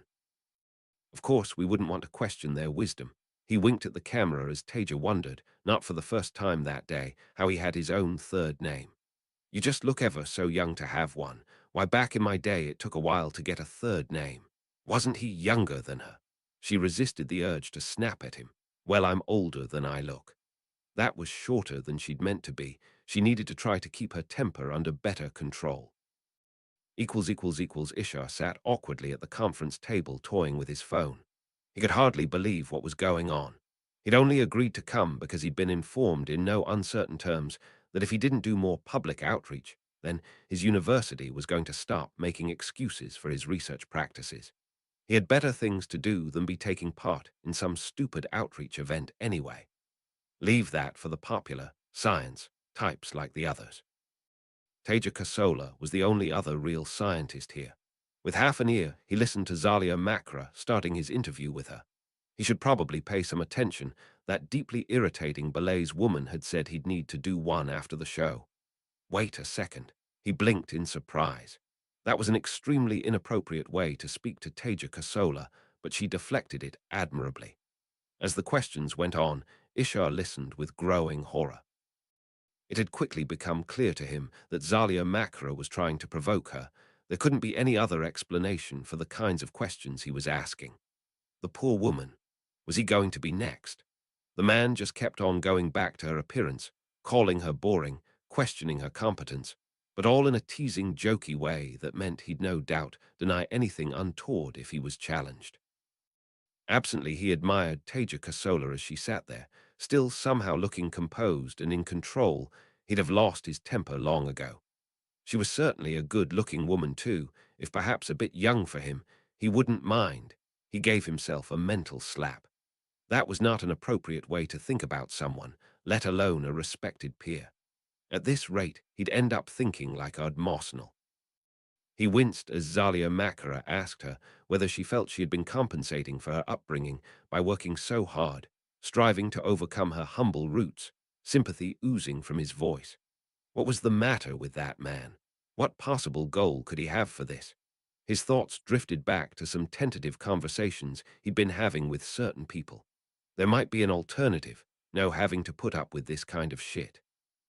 One that would give him the academic freedom that he craved, building a world that would also show proper respect to people like him and Taija Kosola. Had Zalia Makra just asked her whether she thought she'd be a good mother? Light, what was wrong with the man? The infuriating and inappropriate questions just kept coming. However, Taija kept control of her temper despite them. She wasn't going to explode and embarrass herself. She wouldn't allow herself to. Zalia Makra looked her over. Now, Taija dear, it looks like you've dressed up specially for today, but we were all a little disappointed. Don't you normally prefer proper lab coats? He stage whispered to the invisible audience. Wouldn't she look adorable in one? Going back to his normal tone, he continued, or maybe a proper Aes Sedai coat. You can channel, can't you? There was that brief calculating look in his eyes again. She hadn't been imagining it. Taija forced herself to smile. Yes, I can channel. I don't think that's something that should define anybody, though. What's important is what they can contribute. As for lab coats, well, sometimes I'll wear one, but a lot of the time it's just casual clothes for work. Personally, I like to be comfortable, just jeans and a t-shirt. She hoped that would be relatable. Zalia Makara laughed. Don't you think it's a little difficult to take you seriously if you turn up looking like that? Taija wondered, through rising fury, why he was being like this. It wasn't going to persuade anyone that they wanted to be a scientist. It might be entertaining for some people, messed up ones, but it would just put most people off. Well, no, I think that in our society people judge based on ability, not appearances. Of course, and naturally you do look lovely. His eyes roved uncomfortably across her body, and she was fairly sure that wouldn't be picked up by the cameras. Not for the first time, Taija wondered whether he was trying to provoke her. So, I'm told you're single. It must be a lonely thing when that pretty little head is thinking such big thoughts. Maybe there's someone in your department that's caught your eye. A secret little intra-office romance. This time, there was no mistaking the maliciously expectant gleam in his eyes, and certainty dawned on Taija. He really was trying to provoke her. Light only knew why. With a decisive movement, she stood. Nope. This interview is over. I don't know who in the light you think you are, but this is deeply inappropriate, and you should be ashamed of yourself. Without another word, she stormed back to her spot at the table to grab her bag from where she'd left it next to Ishar Morad, uncomfortably aware of the cameras tracking her. Behind her, as she grabbed her bag, Taija heard him saying, "It can be difficult sometimes to talk about your emotions when you spend all your time thinking about hard sciencey things, especially when you've had a bit of a rough upbringing. We'll get back to poor Taija when she's calmed down a bit." That was the last straw. She lost her temper. "Go walk on a scree slope, you slimy piece of shit. You want to provoke me? Well, consider me provoked. You undermine everything our society stands for. Who the fuck did you even bribe to get your third name?" Then she turned to her fellow scientist. "Fuck this. Ishar Morad, I need a drink, want to come?" He sprang to his feet, even as she spun a gateway right there in the room. She figured she could just pay the fine if anyone made an issue of it. Oh, light, yes. A second later, both of them were halfway across the city. Over a couple of glasses of wine, Taija discovered that Ishar Morad wasn't actually all that bad of a guy. Definitely a bit obsessive about his work, it was true, but that wasn't something she could criticize too much. No throwing stones in a glass house. On the positive side of the ledger, she found, he had a wonderfully cynical sense of humor, and he was very much capable of an intelligent conversation. Like her, he'd been pushed into this farce without any idea what he was going to be subjected to. It was actually quite nice having a good moan about university politics, funding, and all the things that seemed to be going wrong with society over recent decades. Riding the buzz of mild tipsiness and having vented at each other for a while, Taija was feeling bad about the negative thoughts she'd been having about him at the start of the day. He was actually pretty cool. Then he put his hand on her thigh with a shy smile. "Nope." Taija recoiled, and he snatched it away. "Oh, I'm sorry, were we not? Did I misread the situation?" He'd seemed to be genuinely embarrassed. She might even have felt bad for him, but it was the last thing she needed on that shit sandwich of a day. Still, no reason to be rude. No, it's all right, I'm sorry, but I'm not interested. You're very nice, but I have a boyfriend." "No, it's okay, I understand. I should be the one apologizing." He sat and fidgeted with his hands in his lap. "Look, it's been a pleasure getting to know you, Ishar Morad, but I really should be getting back home.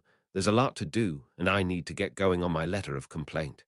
Yes, absolutely, me too." He smiled awkwardly at her. "Well, I'll be seeing you around Taija Kosola." After settling the bill, Taija traveled straight to Tell's place, not even bothering with the polite chime that would request permission to come through the gateway. He wouldn't mind. He'd actually given her a key to his place recently and told her to treat it as her home too.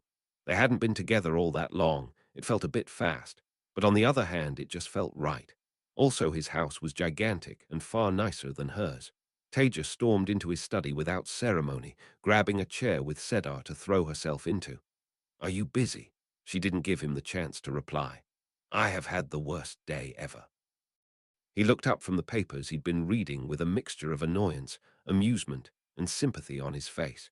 You could have knocked so I had time to get myself ready for this, so the outreach thing didn't go well.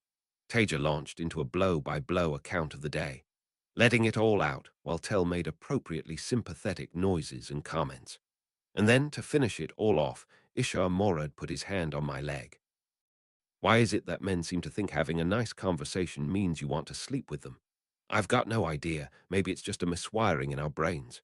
Taija let out a growl of frustration only to feel Tell's hand land on her leg.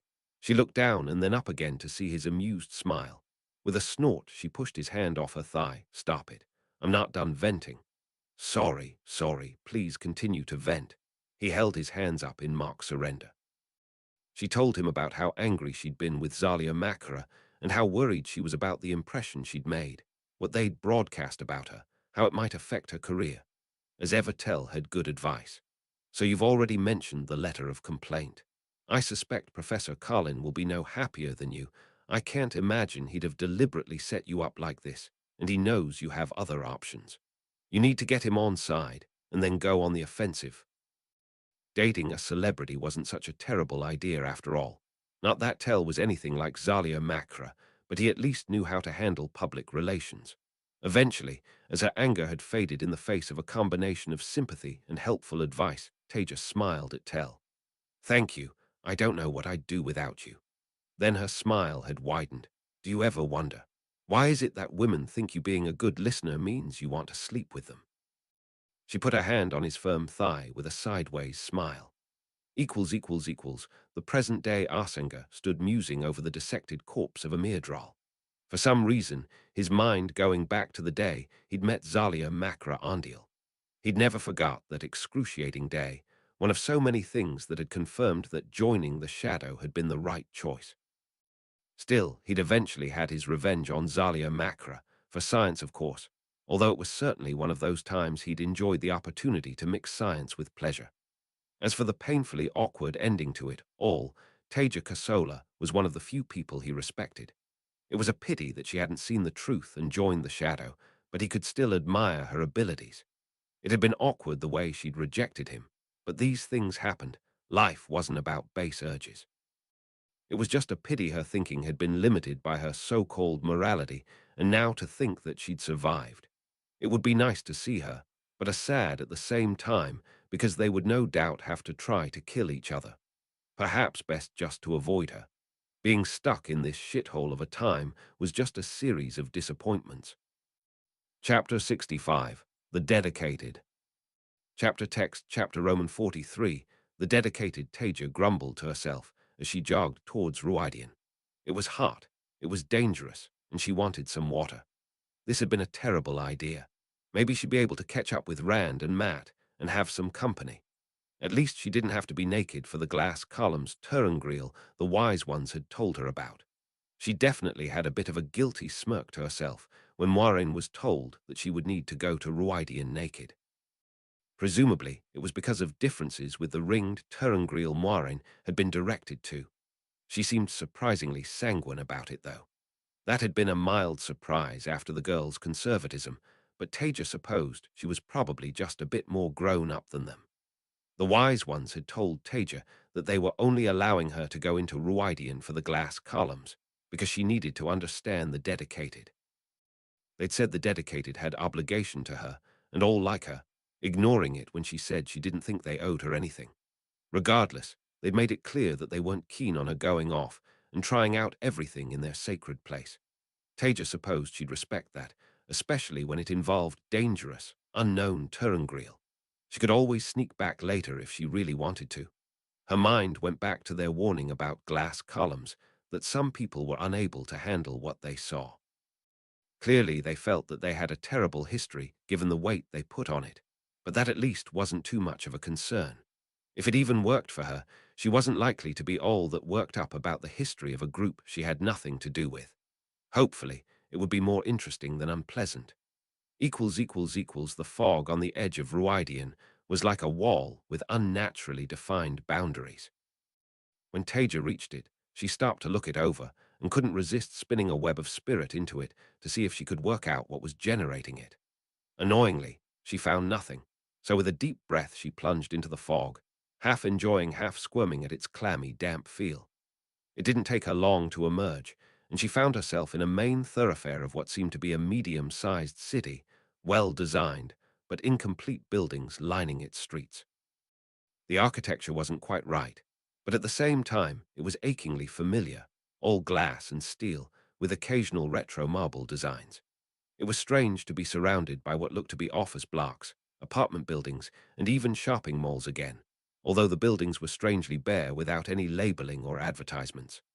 As Taija walked between the buildings so close to home, and yet incomplete, uninhabited, and just slightly wrong, she felt an aching pang deep in her stomach.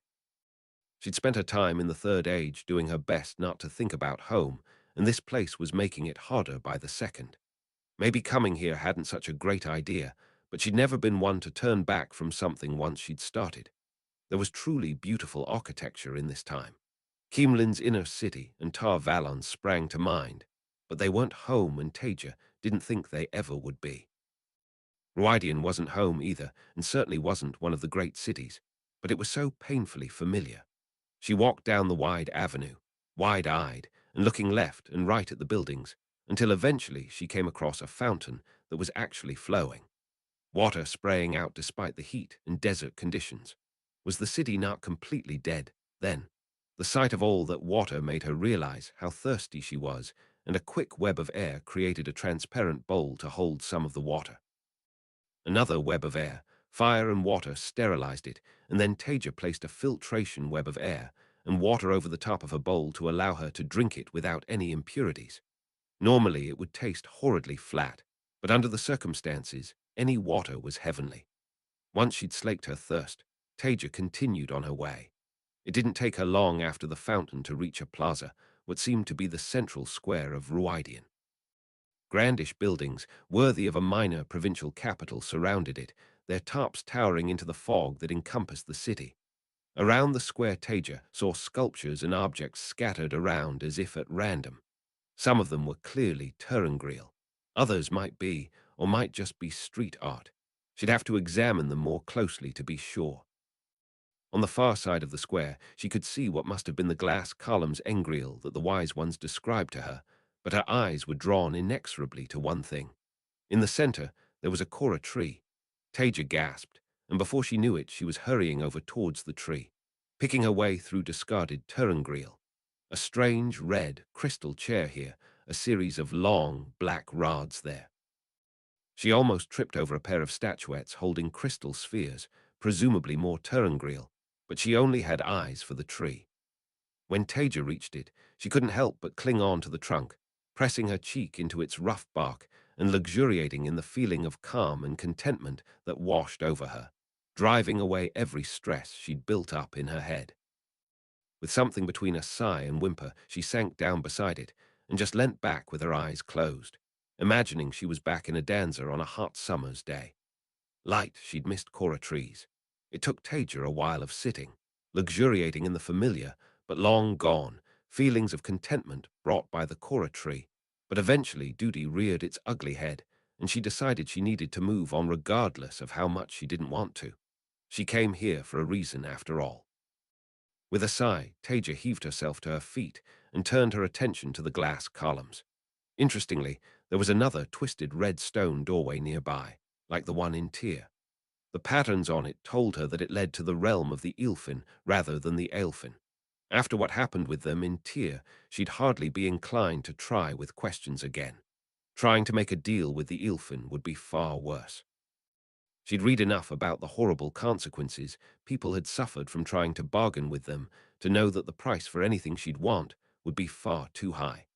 Turning her attention away from the red stone doorway, Taija tentatively approached the glass columns.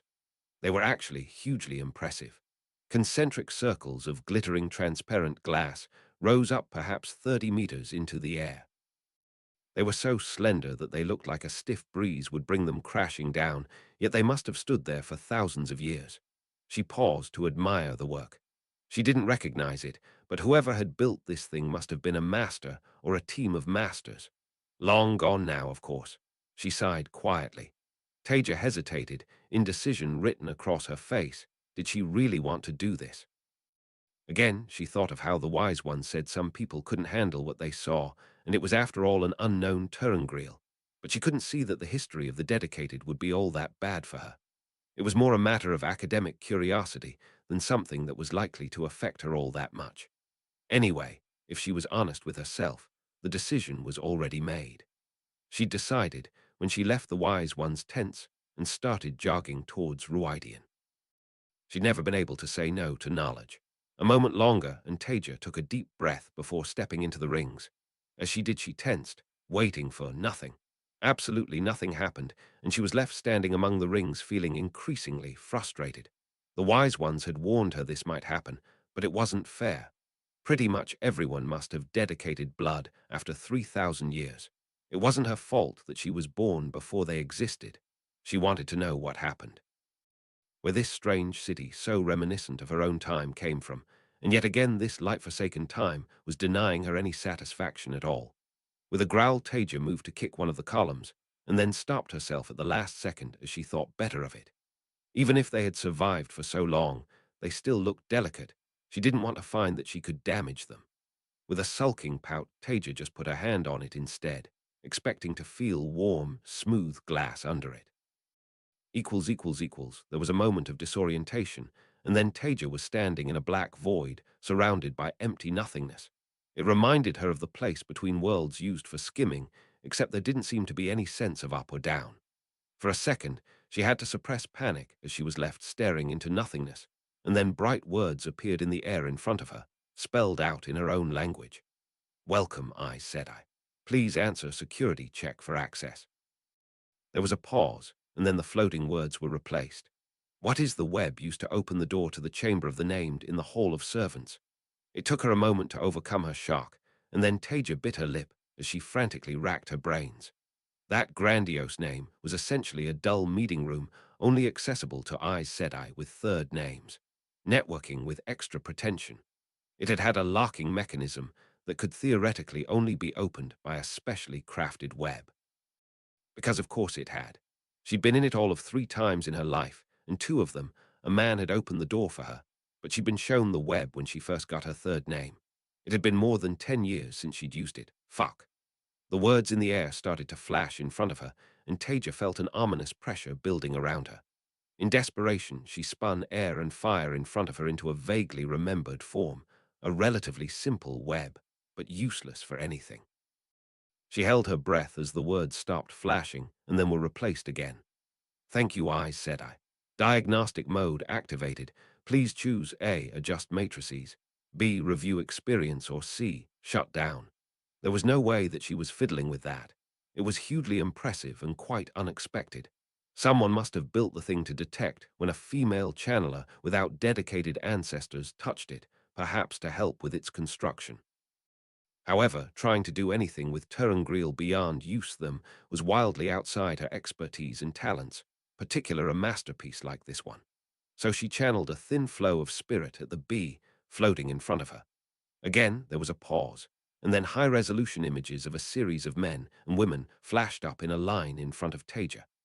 On the left was Rand, followed by various dedicated that she didn't recognize, mostly women with the occasional man. Based on what the Wise Ones told her, she suspected that choosing one would allow her to see what they saw. After a moment's thought, Taija touched the second image with a flow of spirit. She didn't feel comfortable seeing Rand's. It might be intensely personal, but she wasn't sure how to safely get out of this Turangreal without choosing one.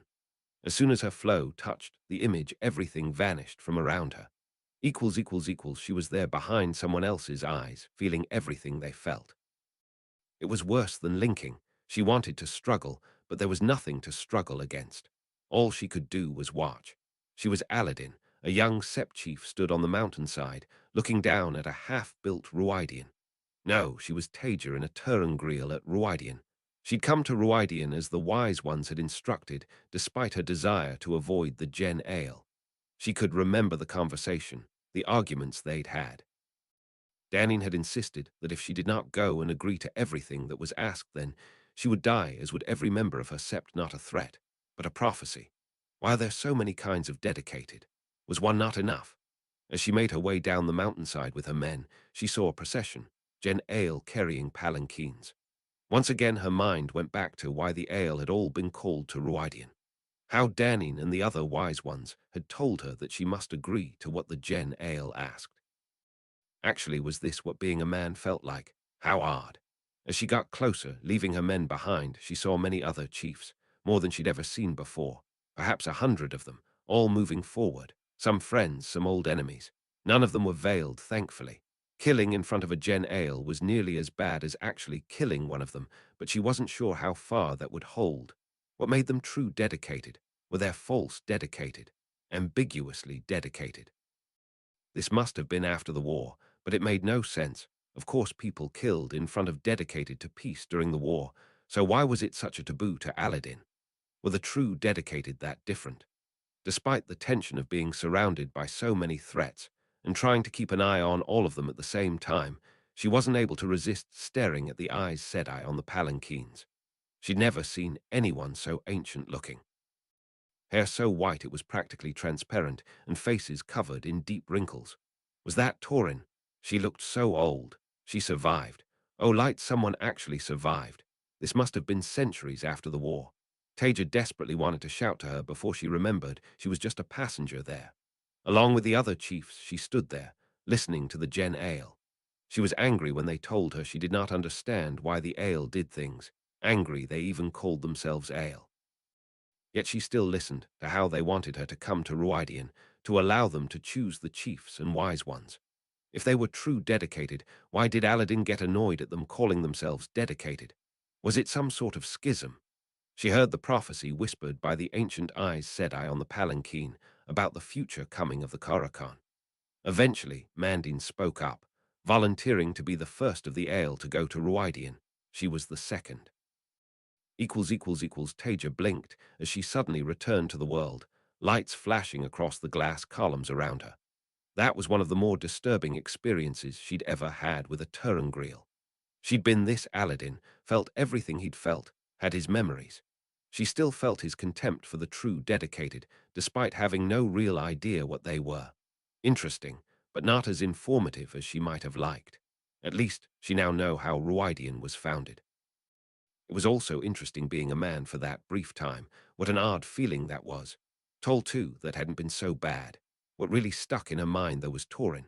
How long ago must this have been? How long after she left her time? Torin hadn't been that old then, so this must have been hundreds of years later. They'd been friendly, even if not close friends. Another person Taija had known and liked that was long dead. Another one she'd never share a coffee with again. As Taija looked around herself, she realized she was further into the glass columns than she'd thought. She wasn't sure she wanted to do this anymore. After seeing Torin, the black cloak of depression was hovering over her. However, she strongly suspected the Turangreal didn't offer much choice once someone had started. Well, there was only one thing to do. She took a step forward. She was Kalim, an older man.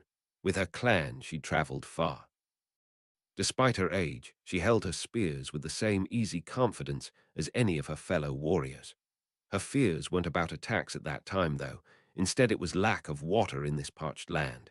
When she was young, water had been plentiful, but that certainly wasn't the case anymore. However, she now found herself in the only land where the people had given her group permission to fill their water bags.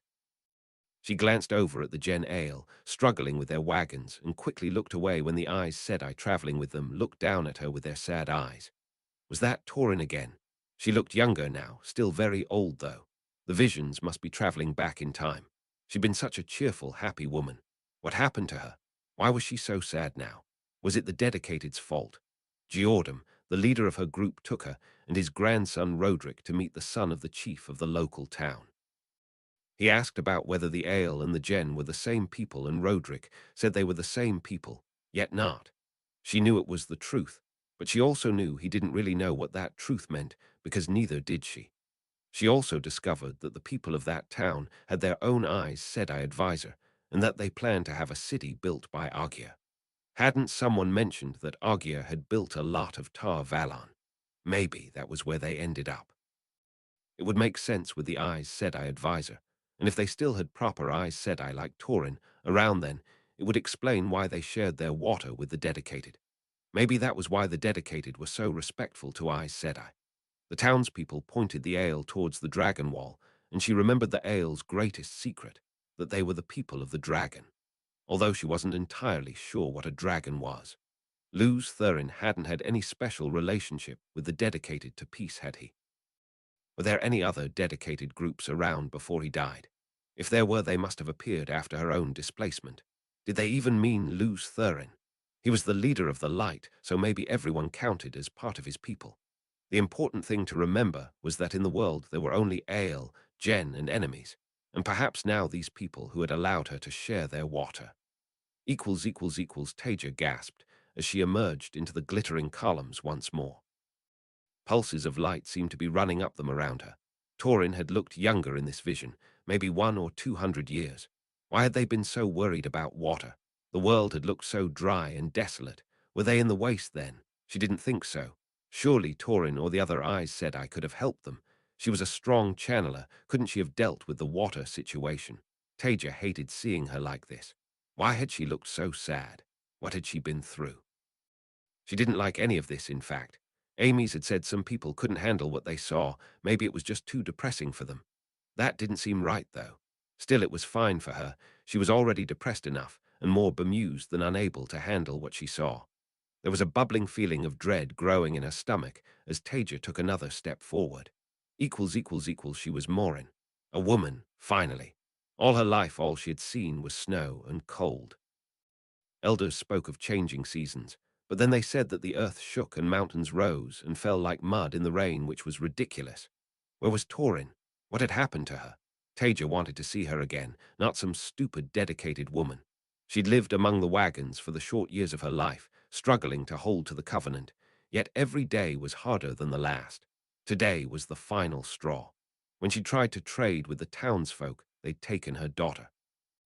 At 5 years old, she'd been the light of her life, and she knew what kind of a fate she'd face growing up a slave with them. So she and 2 others went to the ale for help. A young man leaning on his spear greeted her, calling her Jen as if to mock her. Of course, he was the oathbreaker who had given up on the way of the leaf, whatever his claims about never touching a sword. So the true dedicated followed the way of the leaf. Were they descendants of the dedicated to peace? Maybe that was why Torin was with them, but then why was she not there now? If Taija had been there, the townsfolk wouldn't have survived trying to take Morin's daughter. It wasn't fair. Too many dedicated, and not the person Taija actually cared about. Nevertheless, she was taken to his chief, a hard-eyed man who said the ale would help, but that if the men wished to stay with them, they would need to take up spears to defend themselves. She would be helped regardless. Women didn't fight. However, a moment's thought was all it had taken. She was going to get her daughter back. She couldn't live with the covenant anymore. No woman had taken the spear up before the chief told her, but there was a first time for everything. Taija winced at the blinding light from the glass columns around her. That must have been how the dedicated spear maidens got started. It seemed odd that no one had done it before, though. Women certainly fought on the front lines in her time. Was the ridiculous sexism, a word she'd only really had to start to use after her displacement, that permeated this time, something that came about during the breaking. Taija still wasn't sure what the dedicated were actually dedicated to. These true dedicated, too many dedicated. The true dedicated seemed to be more similar to the dedicated to peace. The covenant, the way of the leaf, that was their path. It could be a hard one to follow even before the war. She couldn't judge Morin for abandoning it, especially when she could still feel her pain over her kidnapped daughter. Time seemed to have been even harder in this vision. Elders talking of mountains moving, huge climatic changes. Was that the breaking? If this was before Torin got so old, then that might make sense. Why wasn't she in the vision, though?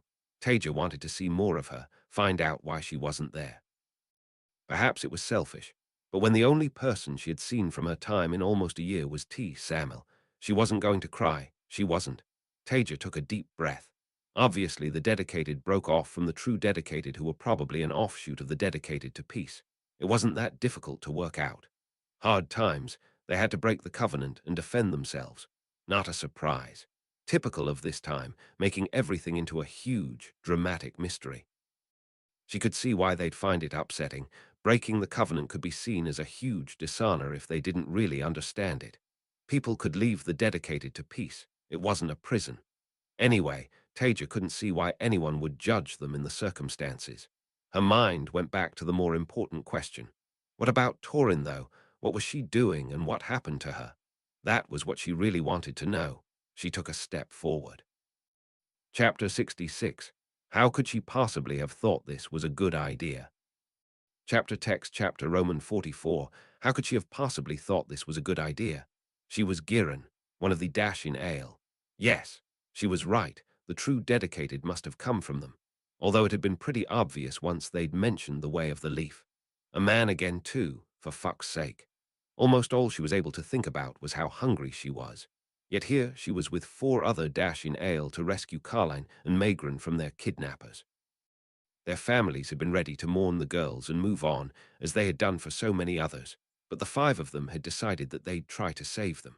She snuck into their camp with the others, but the men who'd taken the girls heard their clumsy attempts at moving quietly. They all tried to get the girls to come, but they were terrified, unable or unwilling to run, even as the men roused themselves. This was wrong. Why was no one protecting them? The men were going to kill them all. Can you squeal, boy, or do you people just run? In desperation, Charlin threw himself at one of the men, and Lewin took a spear and stabbed another of them through the gut. While they were distracted, she picked up a branch and smashed a 3rd man round the head with it.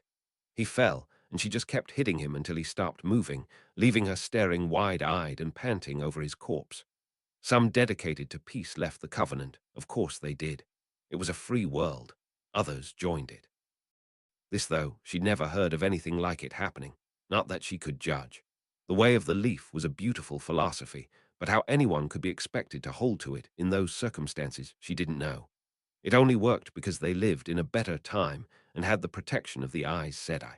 They collected what they could from the men's encampment and took it back to the wagons. No swords, though. Swords went against the way because their only purpose was killing. A spear had other purposes. Did dedicated not use swords? She wasn't sure. She didn't really like thinking about swords, maybe something she had in common with them. They took the girls back too, but when the inevitable revelation of their actions came, they were turned away from their people, rejected forever. What of the Covenant? There is no reason good enough to justify killing another human being. None. The words echoed in her head as their families turned their backs on them. She insisted to an uncaring world that she was still Ale, veiling her face against the dust as the wind picked up. Taija was shaking as she emerged from the vision. She could still feel the pain of Giran's loss, bouncing off and amplifying the pain of her own losses. Flashing lights surrounded her, too bright to look at.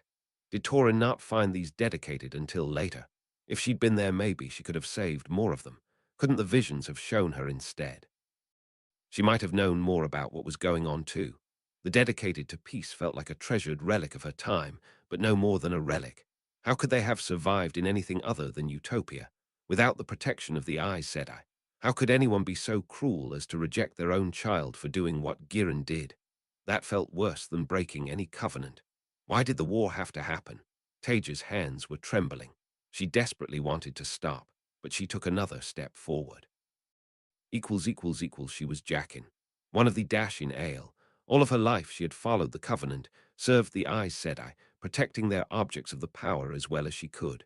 Her clothes were rags as she sat in the dirt and wept. Yet another attack on the wagons. Treasures of the Aes Sedai thrown aside into the dirt. Dashin Ale killed where they stood if they tried to interfere. Her wife had been taken, on the end of a rope like an animal. Her family had almost all been gone before that. Fever, starvation, murder. Her brother had hanged himself when he'd found he could channel. The taint. If she'd tried to do anything to stop the attackers, they'd just have killed her and the baby she was holding in your arms. In the background, Selwyn and Adan were arguing.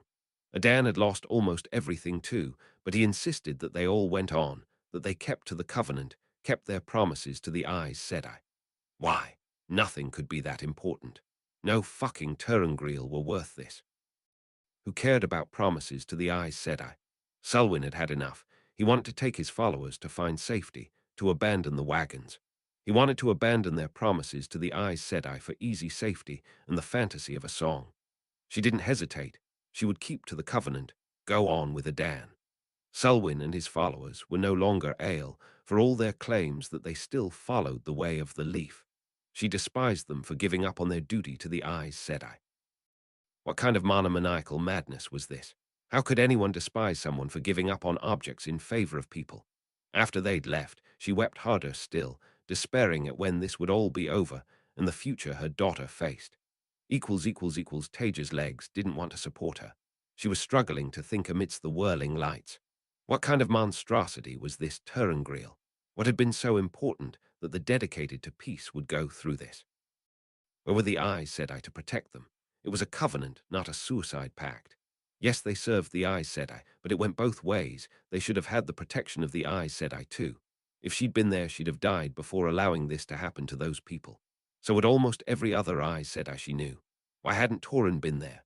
Taija knew she survived. Or someone, anyone, had her own people fallen so far. As she got her breathing back under control, Taija wondered what happened to Selwyn's group. It seemed like the dedicated to peace became the true dedicated, and the dedicated she knew split off from them. But she didn't know of any other people in this time following the way of the leaf. Maybe they died out. Taija forced herself to take another painful step forward. She was Badine. She was tired, exhausted even. She missed Tizora, now gone like every other one of the great cities. It had vanished in the fire of Sedin. Some people said it had been a huge beam of balefire. Other cities were under new seas or buried in rock. There was nothing left, nothing except the wagons. What in the light happened to Tizora? It was nowhere near the front lines. What about the other cities? Was that the breaking? She didn't want to think about it. Was this just going to get worse and worse? Her mother, Arola, had been one of the Dashin at Tizora. No, she couldn't even think about it. She'd been lucky to be elsewhere, although now she wasn't sure how lucky she'd really been. What had happened? Her group of Dashin, vastly diminished in number, stumbled along beside the wagons laden with objects of the power. So many were dead with no Aes Sedai to heal them. Injuries, starvation, everything. Occasionally they met other groups, haggard-looking figures, barely surviving amidst the roiling, changing world. They always tried to help them, but how could they when they had nothing themselves? Where were the Aes Sedai? How could they call themselves that and leave the dedicated to peace like this? It was a covenant, not slavery. The last time she'd seen an Aes Sedai it had been a woman. Thank the light, they hadn't encountered any men. Then again, she'd seemed half-mad herself. She'd appeared from between some burnt-out trees, wearing the tattered remains of her formal black coat, looking like she hadn't changed it in months, a golden globe still visible on one collar. She'd healed those she could, then taken an angriel from the wagons and traveled somewhere else all the time, muttering about some man being on the move and how she needed to stop him. She should have stayed. It was an obscenity. They were all heading south now. They'd been going north in the hope of finding food, water, and shelter. However, other groups had told her that the north was swarming with Trollocs and Myrddraal. The war was meant to be over, yet there was no safety to be found anywhere. She kept to the covenant, but how could she feel anything but despair? Tears were streaming down Taija's face, turning the kaleidoscope of lights around her into a blur. What sort of a hell was this? She could still feel the hunger, the despair deep inside her bones. She'd recognized Lemiad Namra Ganajin from Badine's memories too. She'd only been 100 years older than Taija, but there she'd looked 500. Why hadn't she helped these people? Had she forgotten her duty? Was she mad too? Taija felt a growing sense of horror at what the dedicated to peace seemed to have put themselves through to help the Aes Sedai, despite being abandoned by them. She didn't even want to think about the Aes Sedai. Her mind skittered over what they had done, what they had failed to do. It was horrible. It was shameful. She wasn't there. She couldn't have done anything, but she could still feel it in her bones. She claimed to be Aes Sedai, yet the Aes Sedai failed these people. What was the title even worth? Also, what had happened to Tizora, to Badine's mother? Taija tried to make herself take a step forward, feeling sick to her stomach, but her feet refused to move. She really didn't want to see any more, but she needed to move. She could feel growing, threatening pressure from the Turangreal, and eventually she stumbled forward. She was Arola. She wore her cadencer like she had so many other days. The comfortable work clothes marking her out as one of the 10,000 Dashin gathering outside the city. Oh, light, she was the one Badine remembered. She didn't want to see this. She needed to make it stop. She tried not to tremble as she looked ahead past the crowd of her fellows to see Jarek Mondran come ambling over the brow of a hill. The man was a hero, had been a hero, one of Luz Thurin Telemon's companions, but now she knew he'd been heading for the city for a while, obliterating outlying villages with the power as he did. It had taken time for the Dashin to gather, but now they were all here, ready to serve for the last time. Why didn't this fucking Turangriel have an off switch? Were there no safety features? Who invented this monstrosity? She glanced over her shoulder, back towards Tizora, towards home. Cars and people were streaming away from the city, fleeing his approach. He knew that Four Eyes Sedai all women had tried to stop him earlier. Now they were dead. Why would Jarek do that? What was wrong with him? Was this the madness? She didn't want to see this. She'd been to Tizora with Tel, another fucking thing to lay at his feet. Why had everything gone so wrong? In front of her, Valrim called out, desperation in his voice. Jarek said, please. Listen to us. You need to remember. This isn't you. Let us help you. She already knew it wouldn't work, but that didn't matter. They needed to try. They were dashing and they served the Aes Sedai. That was what they did. Even then, every second they delayed him was time for more people to escape from Tizora. Jarek looked curiously at Valrim like a baby examining a new toy. A second later, the man exploded. Her stomach clenched. She had to do this. The Aes Sedai had tried to stop him in their way, and now it was her turn to try the dashing way. No, no, no, not Jarek. No, she felt hands grasp hers. Pardum to her left and Zeral on her right, a huge ring of Dashin forming around the hill. She joined her voice with the others, singing a song of peace and memory, begging Jarek to remember them, to remember the man he was. The ground shook and she stifled a scream before picking up the song again, moving with the circle, dancing and singing, feet stamping out the rhythm as voices rose above it. A flash of heat to her right. She had to keep going. He had to remember. She had to buy time for the people of Tizora. The circle shrank as each Dashin died, was killed by Jarek Mondoran. She wanted to run and hide, to weep as lifelong friends, family were obliterated, but she kept on singing. Please, Jarek, remember who you are. Zeral exploded, showering her with blood and viscera. She'd known her for 30 years. Her children called her auntie. She stepped forward, blood-spattered hand finding another to close the circle. She needed to keep singing. Her voice was hoarse, tears flowing down her cheeks, but she was still singing. There couldn't have been many of them left, perhaps 100 of what had once been 10,000. Jarek Mondoran seemed to have slowed down with his killing, seeming to ponder for a while before each murder. There was no malice in his eyes, just a wondering stare like a child seeing the world for the first time. Her feet moved rhythmically with the other Dashin, voices singing out to him. If only she could get through to him. Please, Jarek. Those childlike eyes met her, and the last thing she felt was a flash of heat. Taija fell to her knees and emptied her stomach onto the dusty ground, her own tears flowing freely, those emptily wondering eyes still imprinted in her vision. She'd known Jarek well. He'd been a real sweetheart. A dry sense of humor combined with a razor-sharp wit, but always with time to help people. He'd hated the war, hated fighting in it. He just wanted to be a historian. He was no killer, but he'd still done his duty as a powerful channeler. He couldn't have killed those people, but she'd been there. She'd seen them die around her, seen the madness in his eyes, felt herself die. Taija stayed, hands on the ground, panting for breath, not seeing anything other than that scene. She couldn't deal with this. She didn't want to see more. She couldn't see more. She should never have come here. She should have been there. Maybe she could have helped him, or if she couldn't help him, then maybe she could have stopped him. Others had tried and died, but she'd been sleeping the centuries away, safely buried in a buried stasis box while her civilization died above her. Everything she loved obliterated in war and madness. Her own failures compounding top of the rest of the Aes Sedai. She should have been there. Maybe she could have made a difference.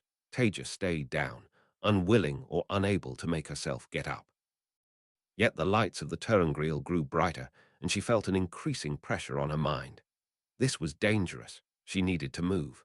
Eventually she gave in, levering herself to her feet, tears still flowing down her cheeks as she stood. Without thinking, she wiped away the blood trickling from her nose and took another step forward.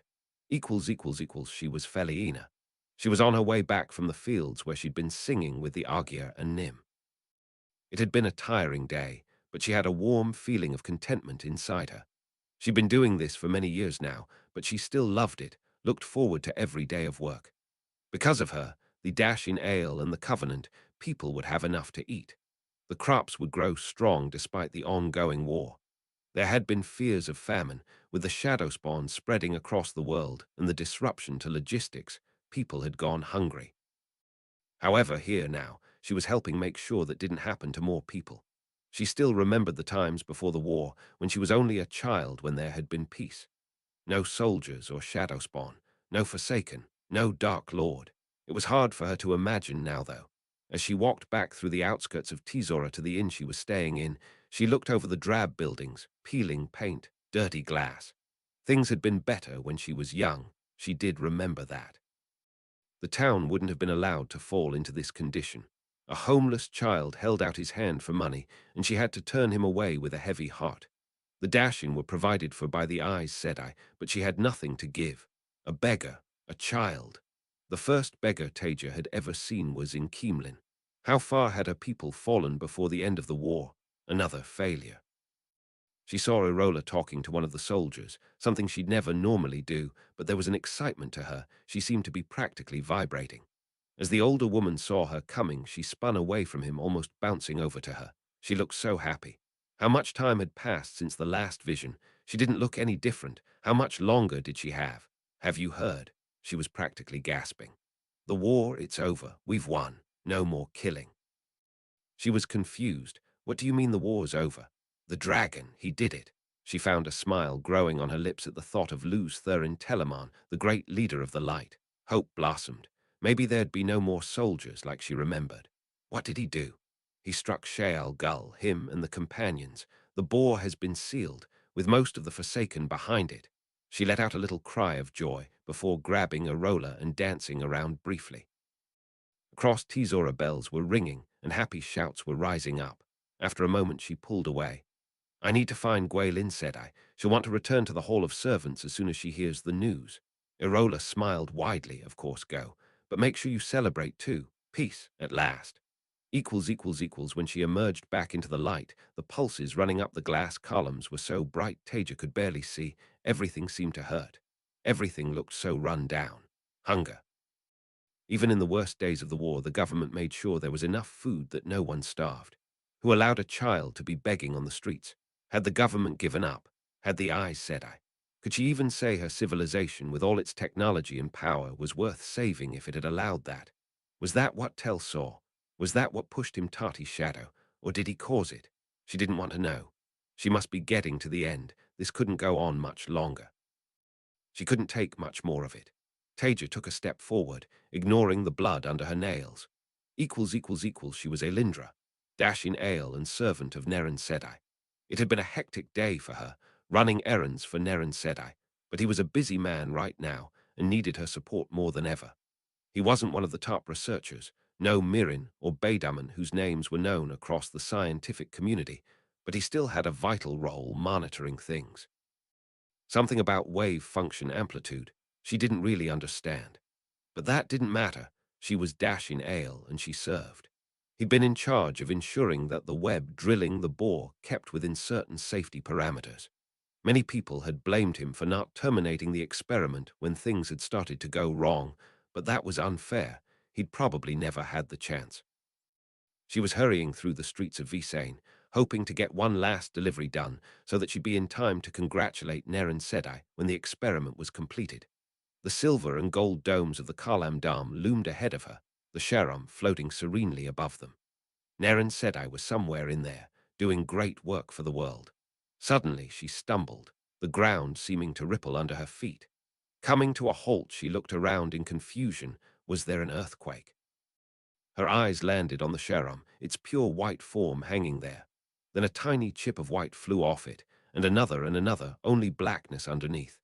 Seconds later, black flames were exploding from it, the huge sphere breaking apart and coming crashing downwards as darkness swallowed the light all around it. Neren Sedai was in there. He died instantly. Poor man. She needed to get to him. She broke into a sprint. Maybe she could save him. Taija came out of what must surely be the final vision, wanting to throw up again.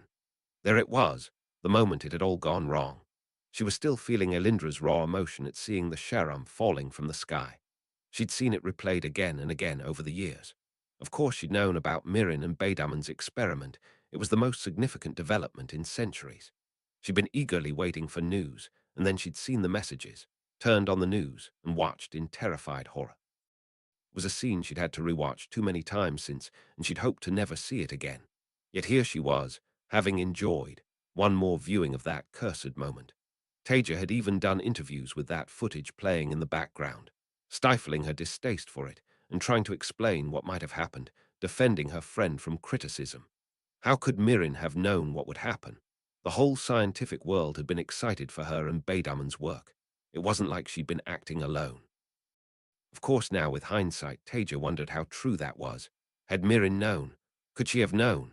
She didn't think so, but as it was, on that horrible day Taija had needed some time to process what had happened. But then once she'd overcome her shock, the first thing she'd done was to call Mirren.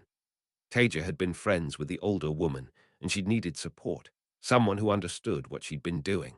She could see how lonely she was sometimes, especially since she'd broken up with Luz Thurin.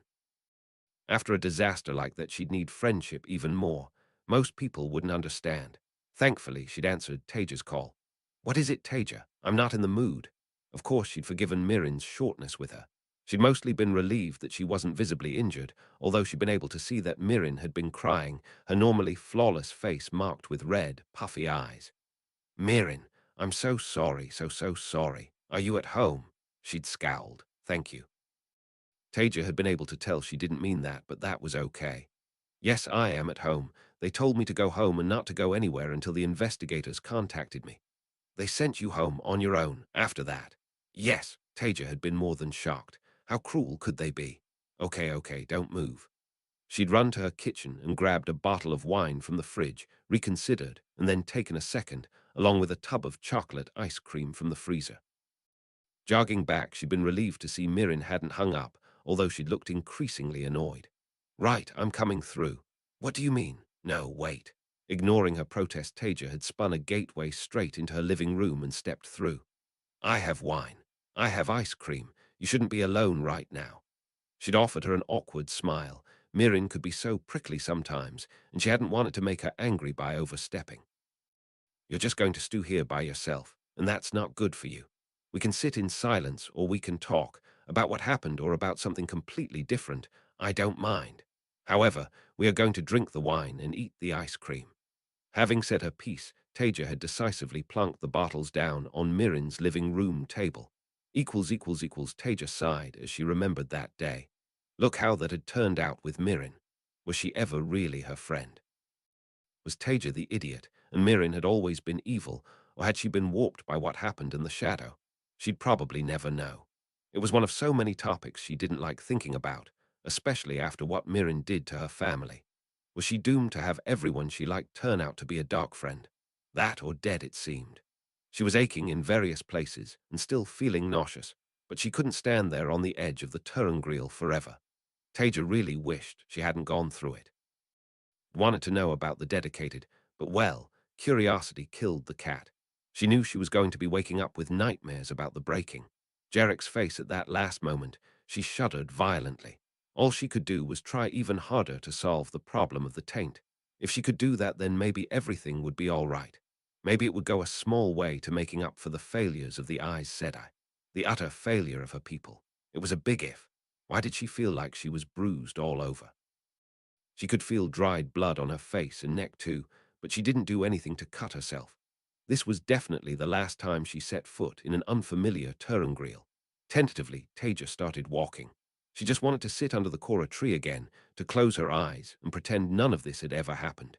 She could be back in Jalanda staring at the sky with Tel, or in her lab fiddling with a tricky web. Perhaps admiring the towering spires of Paran Disen. Not here. Not now. That was the key. That was what she needed.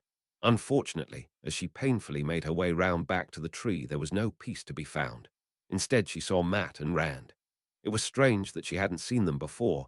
Rand must have been in the Turrengreel at the same time as her, and if Matt wasn't in it then, he should have been in the square. As she got closer to them, she furiously rubbed her face with her sleeve. She didn't want it to be obvious she'd been crying.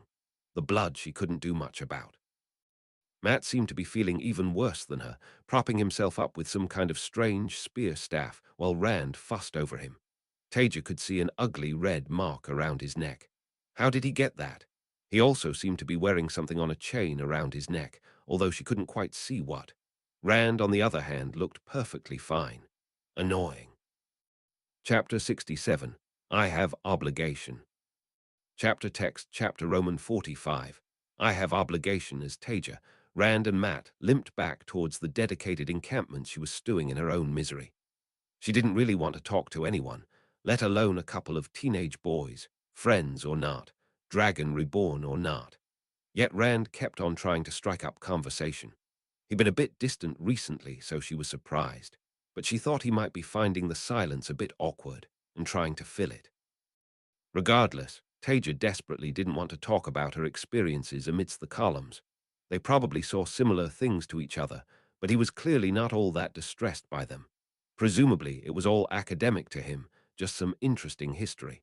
For fuck's sake. Perhaps a subject change would help her avoid having to talk about it. Matt certainly seemed to be suffering after whatever he did. She hadn't been going to ask him what had happened. She knew how private he was about his life, but curiosity and expediency combined to change her mind. Matt, you look terrible. What happened to you? Matt glanced at her and scowled without saying anything, but she let the silence linger until he gave in and filled it. It was the bloody doorway. I don't want to talk about it. Oh, he was speaking her language again. Yes, although his accent seemed to have changed. She ignored his protest. Why, oh, mean the twisted redstone doorway. That is the one. But burn my soul, this time they did not have any answers for my questions. Instead, they tried to kill me. Matt gave a bitter laugh. Taija winced. No, they wouldn't have. Matt jumped on that. What do you mean they would not have? Is that not what those creatures are meant to do? She resisted the urge to roll her eyes.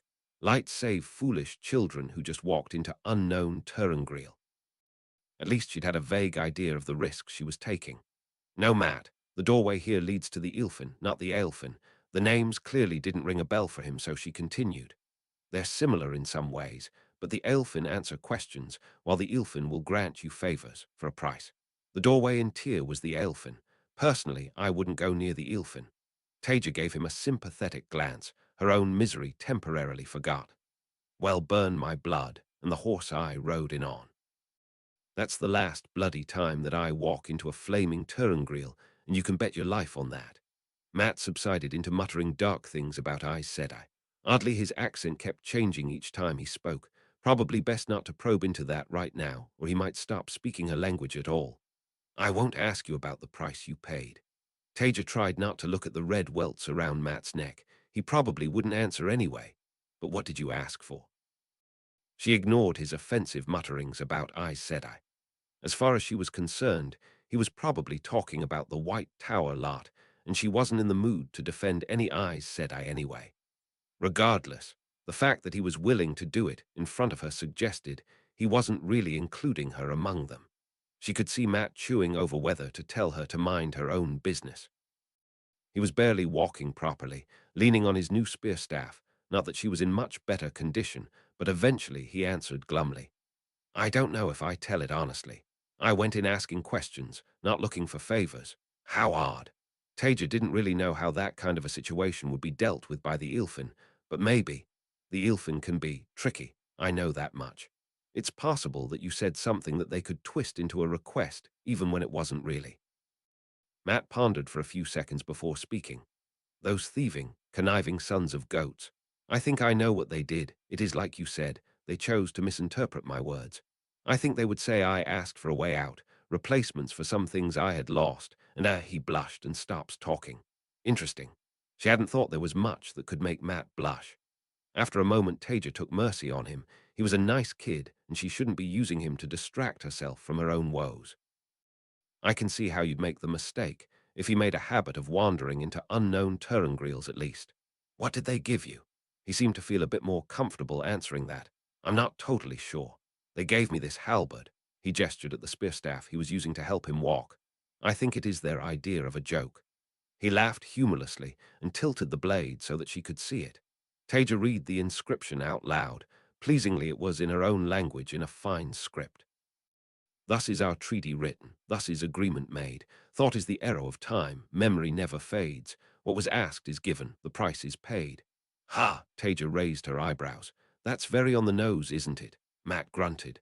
If I ever get the chance, I'll slice them with their own wit. They also gave me this. He pulled out the thing he'd been wearing round his neck. May I take a closer look? I promise I won't do anything to it. Matt looked like he was about to refuse, and then sighed and pulled the cord over his head and handed it to Taija. That was nice. He was getting much less uncomfortable around her. Taija held it up, her eyes widening as she took it in. It seemed to be made of jade, a beautifully carved piece of green stone in the shape of a staff with a serpent curled around it. After a second, she handed it back to Matt. Don't let anyone see that if you can help it. If it's what I think it is, then there are a lot of people who would quite literally kill you to have it. Whatever price you paid, you got something very valuable for it. Matt tucked it back under his shirt. What is it? Don't test it too hard because I'm not entirely sure, but I think it's a regenerator. At his blank look, Taija continued. A Turangriel, obviously, which will heal its wearer from almost any injury, at least if the injury is inflicted while it's being worn. If I'm right, then I could cut off your hand and it would grow back. Fast too, although obviously there will be limits. Again, I wouldn't suggest trying it. I could be wrong. She felt the need to repeat her warning given he was stupid enough to go through a second one of the doorways. Matt unconsciously ran his hand over the lump under his shirt, looking speculative. If that's true, then why do I still feel so bad? Shouldn't it have healed me? Taija shrugged. I'm not sure. Perhaps I'm wrong about it. Perhaps there are some things it won't heal. Maybe it's something to do with the price you paid.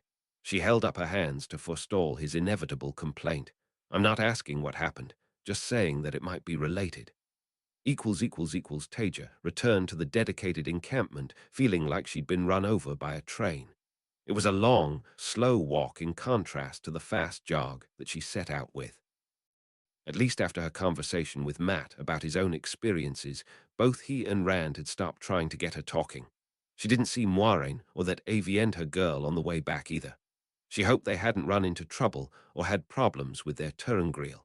On their return, they were all immediately greeted by the Wise Ones, a palpable tension hovering over them. Well, Rand was anyway.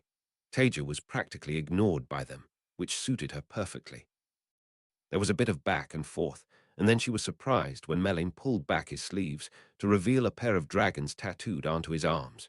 It seemed that was what the Turangriel did for men. One dragon for a clan chief, and 2 dragons for the chief of chiefs. Only men, apparently, which was a relief.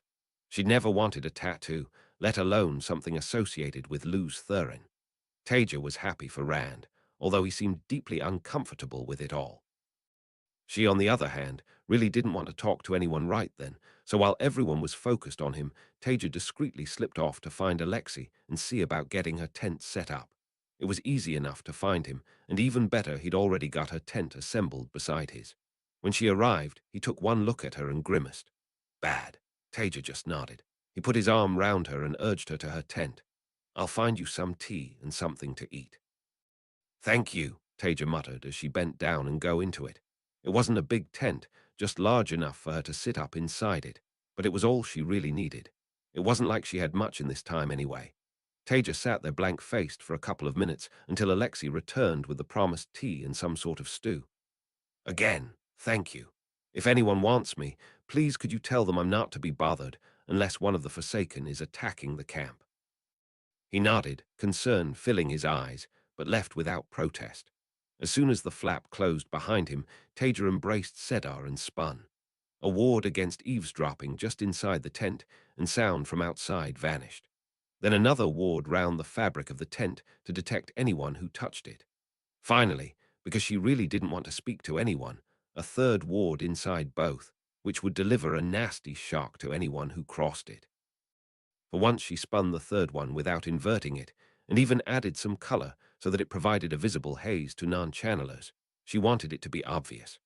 Job done. Taija spun a small gateway to the mountain's outside tier and tied it off before crawling through, tugging her bedroll after her. She laid that out on the bare rock and then sat down it, hugging her knees to her chest, and stared out over the beautiful, craggy vista with watery eyes. Amy's was more than displeased. In all of the excitement over Randall Thor's return, Taija Sedai had been able to slip away. There was no shame to be had in focusing on Randall Thor. He was the Kara Khan, and his visit to Ruidian had been of paramount importance. He would save the Ael or potentially destroy them, and nothing was more important than that. However, the ancient Aes Sedai was still someone she needed to speak to. If it were not for the Karakan, she would be the most important visitor here for centuries. For the good of the Ael, and also for the tow that they held to the Aes Sedai, Ames needed to speak with her. For a wetlander who appeared so unfocused, her ability to slip away from under watching eyes was surprisingly impressive. Of course, as soon as Ames had realized that Taija Sedai had disappeared, she had set the Geishin to finding her. It had taken a little while for the information to filter through to her, but it seemed that Taija Sedai had set up her tent amongst the tarded ale. The woman seemed to have no true sense of proper behavior, dressing like she wanted to be a maiden, camping with the warriors and men away from the wise ones and other Aes Sedai's tents. Amy settled her face into the determined position that had taken her far amongst the wise ones and strode up to the tent she had been told was Taija Sedai's. The young man, Alexei Durkarel, she had been told his name was, stood in front of it, clearly guarding it. Amy's mouth twisted briefly downwards. He did them dishonor by showing such a lack of trust among allies. Still, she must make allowances. Wetlanders had little concept of honor, and so could not truly be expected to know better. "I see you, Alexei Durkarel," she announced herself, barely slowing her pace. "I need to speak with Taija Sedai." The man would most likely step aside rather than be run over by her.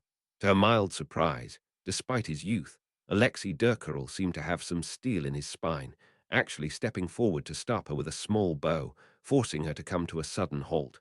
"My apologies, wise one." At least he was polite. "Taija Sedai is busy and cannot be bothered. I will, of course, let her know that you wish to speak with her when she's free." Amy's did not let her annoyance show on her face. "This is important wise one's business. Step aside, young man." Few people, men or women, would defy her to her face. Alexei didn't blink, meeting her eyes without hesitation. "I'm sorry, but you cannot see her now. I'll be happy to take a message." To Amy's annoyance, it was several hours before Taija Sedai decided to make time to speak to her. Alexei Durkarel had been impressively determined to deny her, particularly for a young wetlander. She was not used to anyone other than wise ones being willing to turn her away. Despite the inconvenience to her, Taija Sedai's warder had earned much jai for his service. Taija Sedai entered the tent and gave Amy's and the other wise ones a small bow. "I'm sorry for keeping you waiting. I needed time to process what I'd seen." Amy's cast an appraising glance over her. She'd clearly made a half-hearted effort at hiding the impact of Ruidian on her, but it was obvious she had been crying, and there were scratches down her face. Not unusual for someone who had been there. Of course, the ale did not show emotion so openly, but one had to make allowances for wetlanders. They had not been hardened by the threefold land. More surprising were the signs that she had almost failed the test of the columns. Not that Amy's would ever comment on such a thing. To do so would be to give tow to the other person, and in doing so to incur huge tow herself. But it was a surprise. Surely Taija Sedai would not have had any difficulty in understanding the history of the ale. Perhaps their failure had been that much of a shock to her. Appraisal complete, Amy's nodded to Taija Sedai. "It can be difficult to finally fully understand their ale's tow and how we failed the Aes Sedai. I hope that you at least found it instructive." The Aes Sedai grimaced, not unexpected, especially for a wetlander who was so open with her thoughts. Then to Amy's surprise, she bent into a low bow, going almost horizontal from her waist, hands on the front of her thighs. The ale did not fail the Aes Sedai. Taija spoke from her bent-over position. "I saw more than enough. The Aes Sedai failed the ale." For the first time in many years, Amy's found herself momentarily speechless. This was insanity. "You do not know of what you speak." As soon as she said it, she wanted to take the words back. She did Taija Sedai great dishonor with them. There was a flash of anger behind Taija Sedai's usually diffident eyes as she straightened up. "How dare you? Do you think I didn't understand what I saw, that you know more about the Age of Legends?" She nearly spat those words. "Than me." Amy's held up her hands. "I have tow." But Taija Sedai was not stopping. "Do you think you know more about what it meant to be Dashin Ale or to be Aes Sedai than an actual Aes Sedai? The sheer arrogance of you people. I've seen the same things you have, but I've also lived in that era, grown up with the Dashin Ale as a part of my society." Taija Sedai visibly restrained herself with a wince before continuing in a moderate tone. I really am terrible at apologizing. Sorry. She gave a despondent sigh. The dash in ale had the covenant, and yes, they served the Aes Sedai. The ale have since abandoned the covenant, that's also true. However, in the old tongue, a covenant means an agreement with two sides, not one person signing themselves into slavery. She briefly veered into a lecturing tone. I'm not totally sure how you people have translated it. Sometimes I struggle with the more subtle meanings of your language. Anyway, I do know about the covenant, probably more than anyone else alive.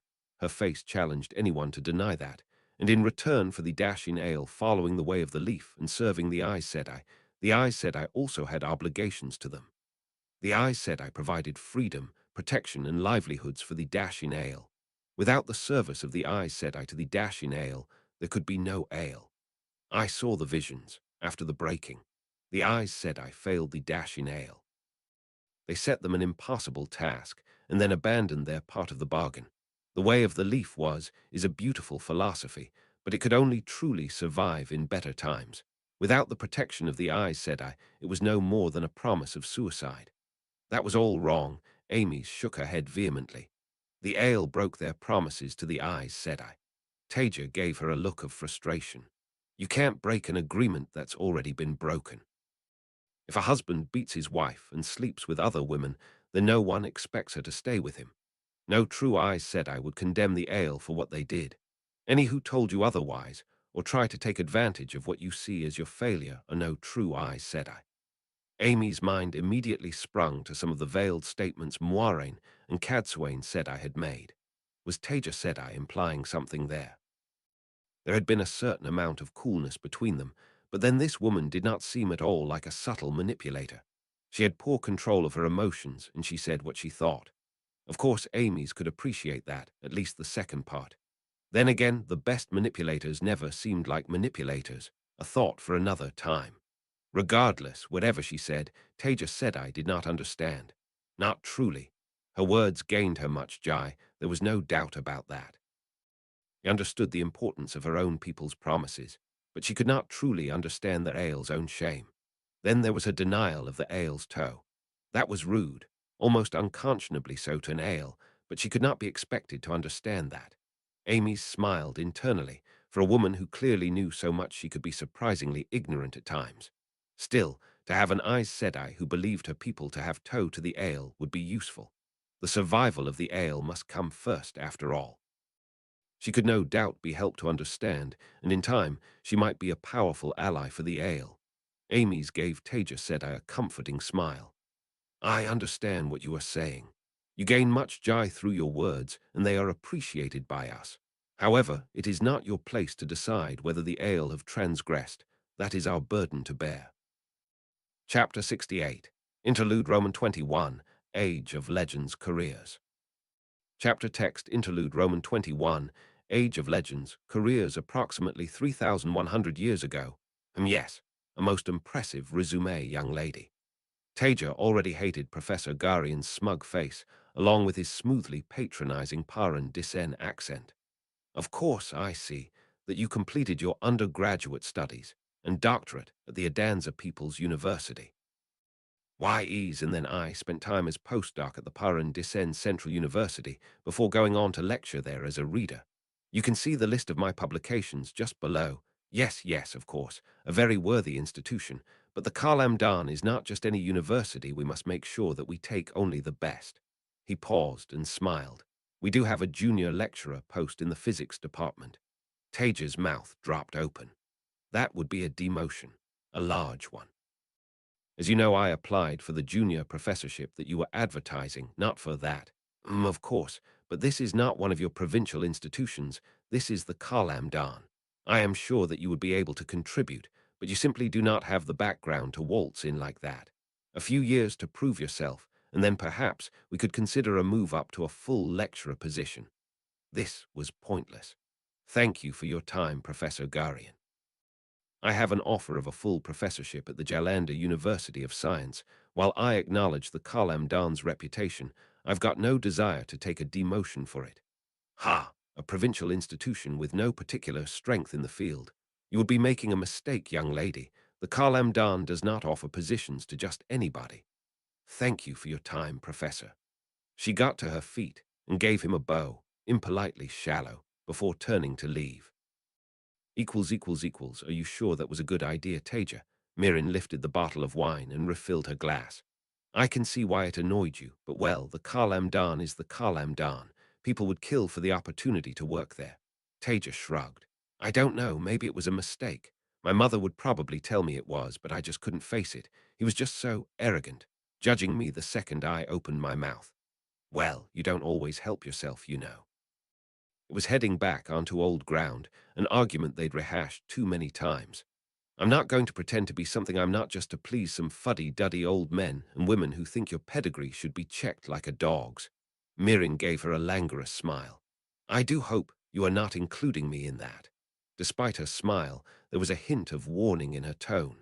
Oh no, of course not. You're my friend. Anyway, you never tried to check my family tree or worried about where I went to university. And you're anything but fuddy-duddy, practically the opposite. Mirin grinned at that. Well, that's true. Anyway, the more I think about it, the better I think it will be for you. Oh, why's that? Autonomy. You're going to be leading your own team already.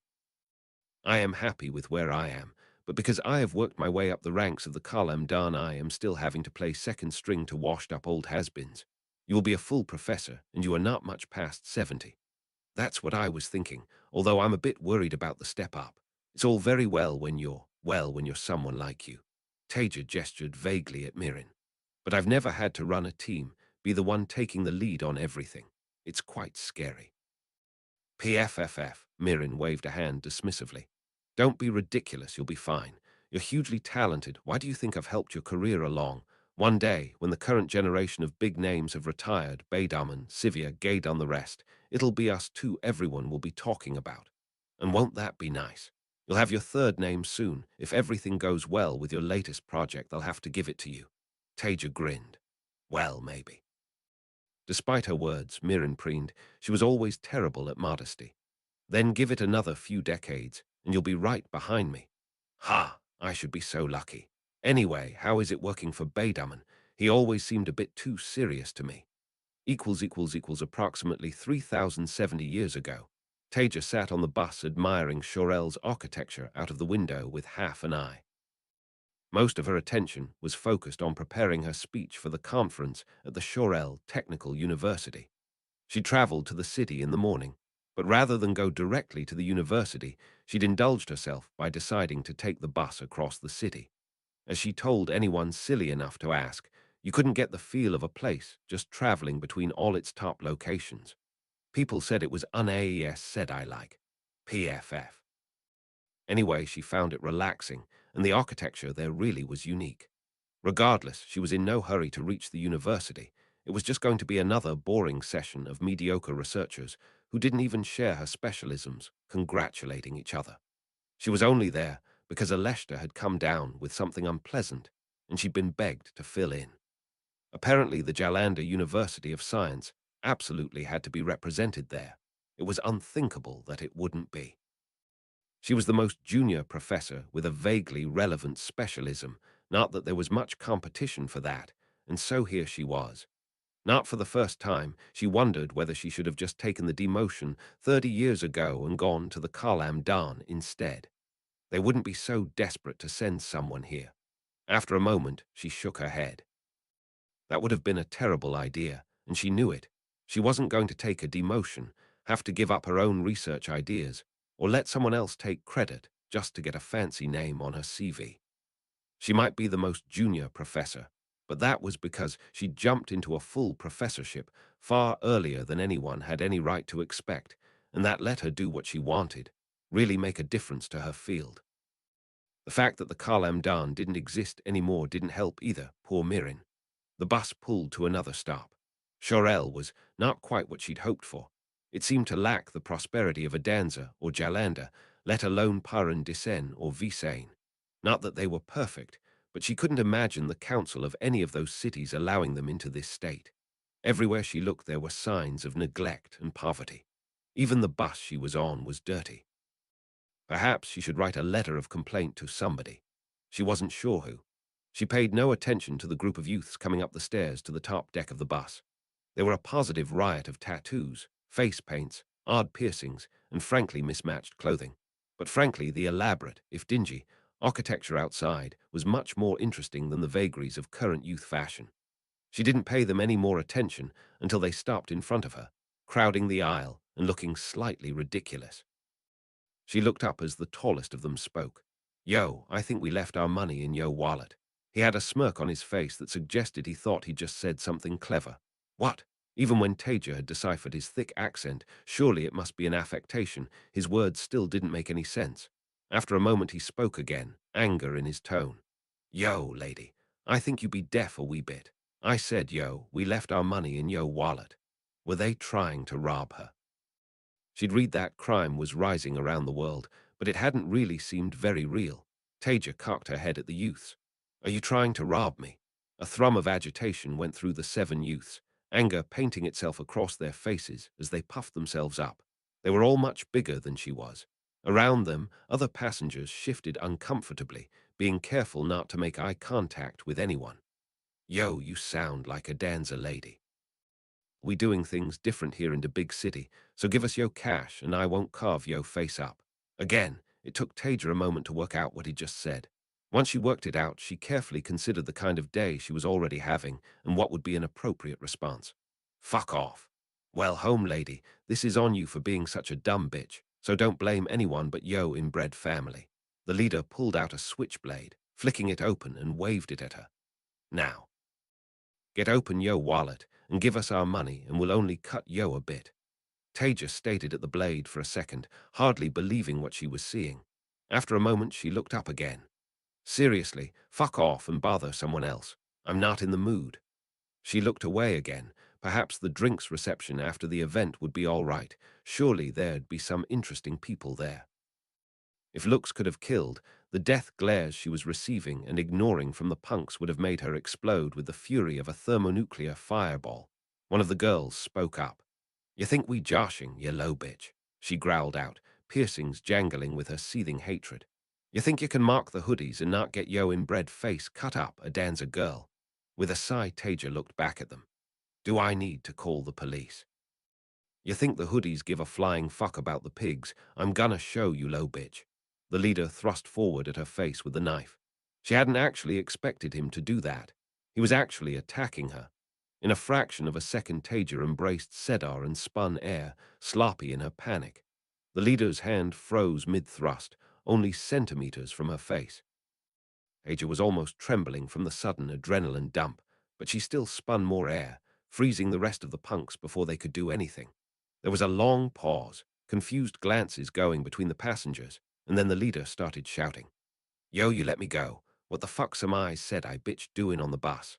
Absent-mindedly, Taija spun air to gag him, adding to the number of flows she was maintaining. This really wasn't what she'd expected, and now she had a load of youths to deal with. She should probably get them off the bus at least, so they weren't bothering the other passengers.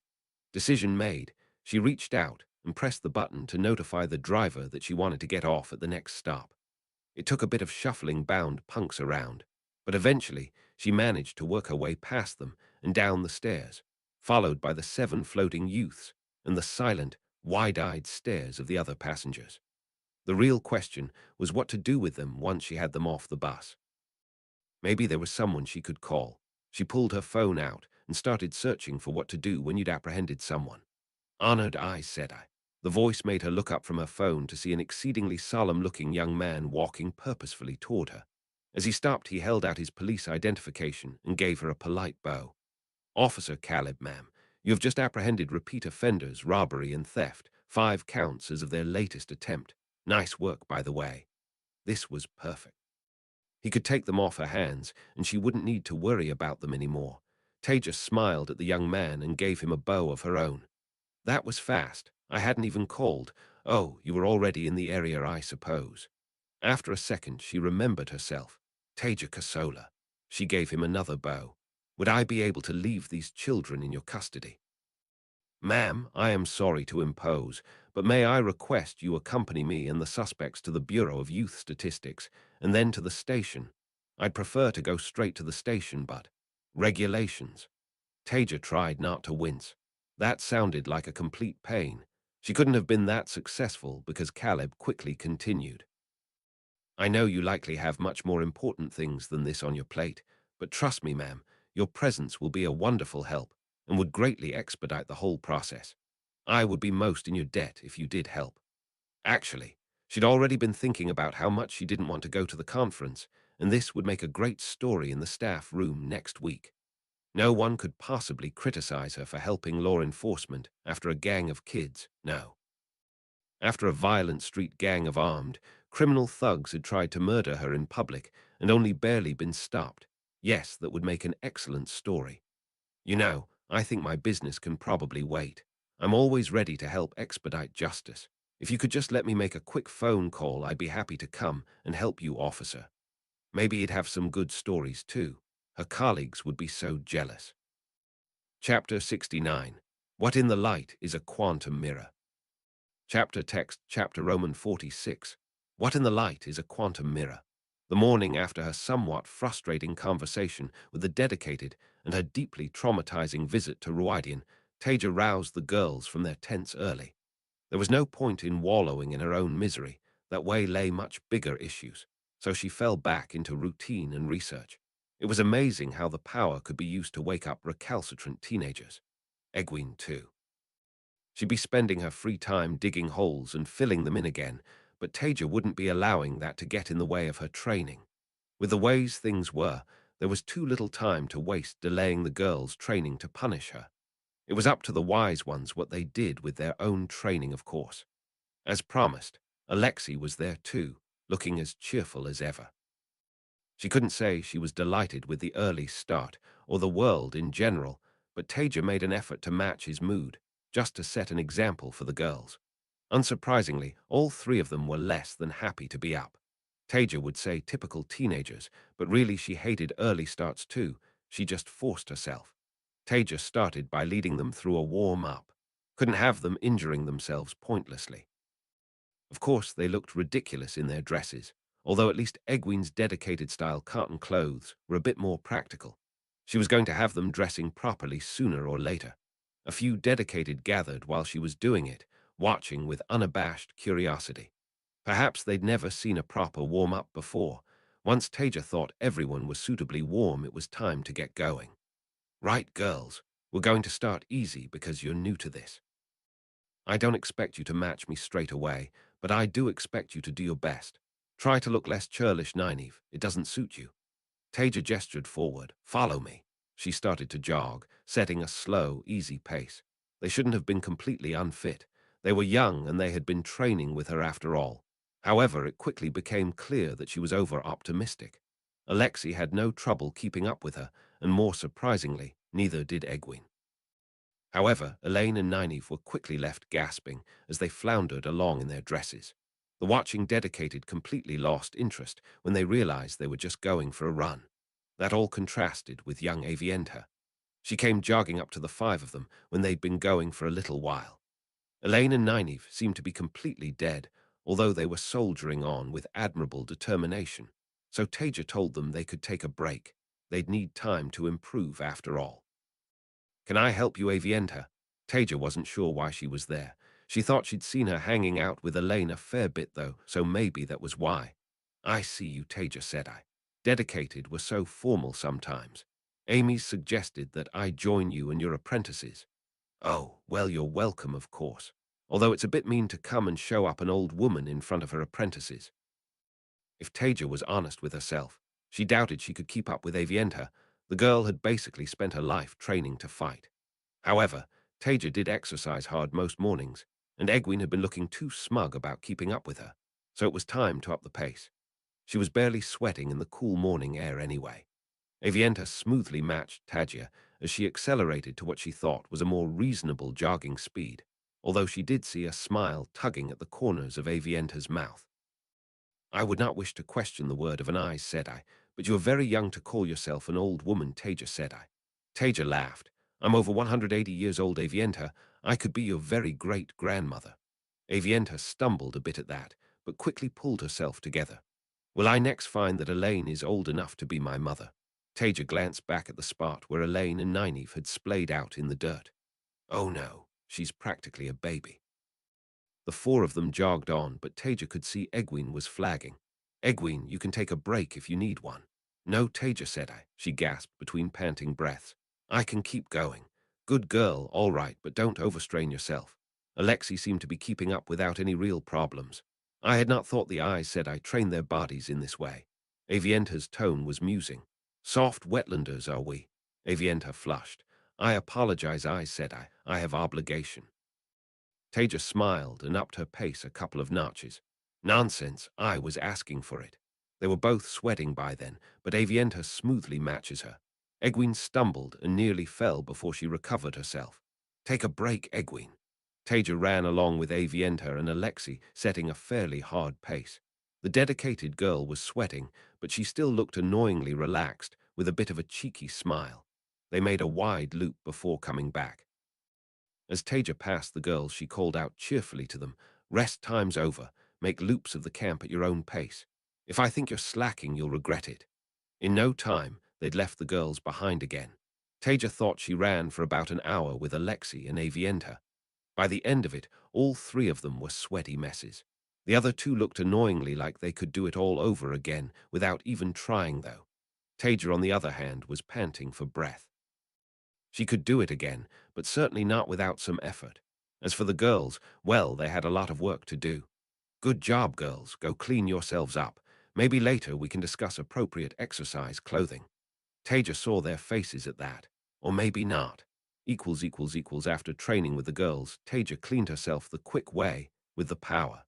She was amazed the dedicated didn't all stink after days out in the desert. With her mind cleared a bit, and the girls suitably exhausted, it was time to get on to her real work. She'd have another training session with the girls in the evening, something less physical. Taija had already decided to accept Cadsuane and Moirain's offer of help, and she'd been thinking about what they could do. They were almost certainly clueless about the sorts of things she needed, so she'd have to teach them from scratch, but hopefully they could be useful. With that in mind, Taija got her new research team assembled outside the camp. Cadusane, Moirain, Nynaeve, and Alexei. Alexei would provide the tainted Sedin. There was no way she was trusting Cadsuane or Moirain to link with her. So Nynaeve, or Elaine when it's her turn, would join the link with her, and Alexei so that she could lead and maybe they could learn a bit too. Right. Thank you for coming, Moirain, said I. Cadsuane, said I. Here's what I want to do today. Cadsuane listened to Taija with an impassive face. So the woman wanted her to weave something new to allow her to do the real analysis. Well, much as it galled her, she supposed Taija must have some expertise. The Age of Legends had clearly taught her things that had been long since forgotten. Whether those skills had anything to do with the taint was a different question. Really, she thought the woman was barking mad, thinking she even had a chance at cleansing the taint, but she wanted to get close to Taija, and supporting her in this was the best way to do it. Who knew, vanishingly unlikely as it seemed, she might even succeed. If you want to feel the taint for yourselves, I'd advise you to ask Alexei if he's willing to link with you. It's entirely his choice. Taija glanced at him and gave him a small smile. They were sleeping together, they must be. She had been wrong about a lot of things with Taija, but all the signs were there with Alexei. It also explained her determined focus on the taint. Taija continued on, oblivious to Cadsuane's thoughts. Cadsuane, said I, I'm going to show you a web that I would like you to spin. As usual, there was no light of Sedar around the woman, but this time her weaves were visible. A storm of Sedar came together in front of her, a curved sheet of intricately woven threads of all 5 elements. Cadsuane goggled at it despite herself. That's very complicated. Oh, I suppose so. Taija did not sound much like she thought so at all. Normally, I'd use a Turingriel for this, but since that's not an option, I've done my best to recreate the effect through a web. It's fairly specialist, I'll admit. It's called a Nachandashi Tebaut Shani Chlorial. She understood most of the individual words, but together they meant little to her. Something about measuring the reflection of quality. Please, could I see it again, perhaps a bit more slowly? It galled her to have to ask. Taija visibly stifled a sigh. Of course, Cadsuane, said I. Her weave faded, and then she wove it again, threads coming together with exaggerated slowness. Cadsuane winced internally. This was going to be harder than she'd thought. After a few more demonstrations, she thought she had it. Very well, I will try now. She embraced Sedar and wove the ridiculous tapestry that Taija had showed her. She was quite proud she had picked it up so fast. She doubted any other women in the tower could have. Taija's skeptical noise did nothing to improve Cadsuane's mood. A good first try. Light, the woman truly was sounding like a teacher, right down to providing comforting words before criticism. But if this is going to be useful, the flows need to be more precise. Observe. Taija wove again, splitting her weaves two ways. Two versions of her weave, whatever it was called, came together in front of her. In one case, the threads were a little larger, seemed less precise, and in the other they were tiny, finely woven threads fitting together perfectly. How could she even weave two of those at once? This is a precision instrument, and any wavering or gaps in the web will leave it worse than useless. I realize this is difficult. If it's too much for you, then I completely understand. Cadsuane gritted her teeth. The bloody woman even sounded like she meant it. Was she actually that nice, that soft, or was it just an act? No, it is fine. I just need to practice a little. Fine, you give it a few more goes while I show Moiraine what I need from her. Taija wove another intricate weave. This is called a Mier Wakhatu Arbram, an increase in wave impulses. She had thought she understood the old tongue well. After a few hours, Taija was feeling nearly as exhausted as Moiraine and Cadsuane looked. She hadn't managed to get any practical work done, just trying to get them trained doing things that no sane person would try to do manually. She'd do it herself, of course, but she just couldn't focus well enough to hold a quantum mirror, wave pulse amplifier, and do her own analysis at the same time. There were limits. The two women had made good progress across the day. Taija thought they'd get it soon, but it didn't help the bubbling frustration inside her at the lack of progress. She'd also asked them for any insights they had into the taint, and had been shocked at how ignorant they were. Cadsuane had said she'd dealt with more male channelers than any two other Aes Sedai. Of course, Taija knew that when she said dealt with, she meant dragged off to be severed, and it made her feel sick to your stomach.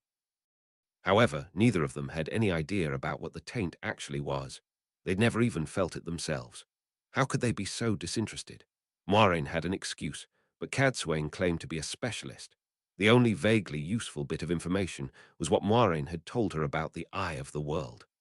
Apparently a pool of clean sedin that had been created by 100 male and female Aes Sedai working together. It would have been more useful if Moiraine had been totally sure it was actually clean, had had any idea how they'd done it, and hadn't told her that every single one of them died doing it. So about as useful as a chocolate teapot. A possibly mythical solution that killed the people using it was no solution at all. Over the next few days, Taija fell into a pattern. She had no doubt that they'd all be moving on soon, but apparently the wise ones were waiting for a candidate for clan chief from the Shadow tribe to return from Ruidian, or possibly not if he failed. Apparently 3/4 of candidates did, which was insane. Misusing dangerous Turangriel.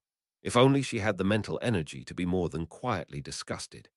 Each morning Taija took the girls and Alexei for a run and calisthenics, often joined by Avienta. Then she spent most of the day working on the taint, or at the moment, trying to train Moiraine and Cadsuane to the point of usefulness.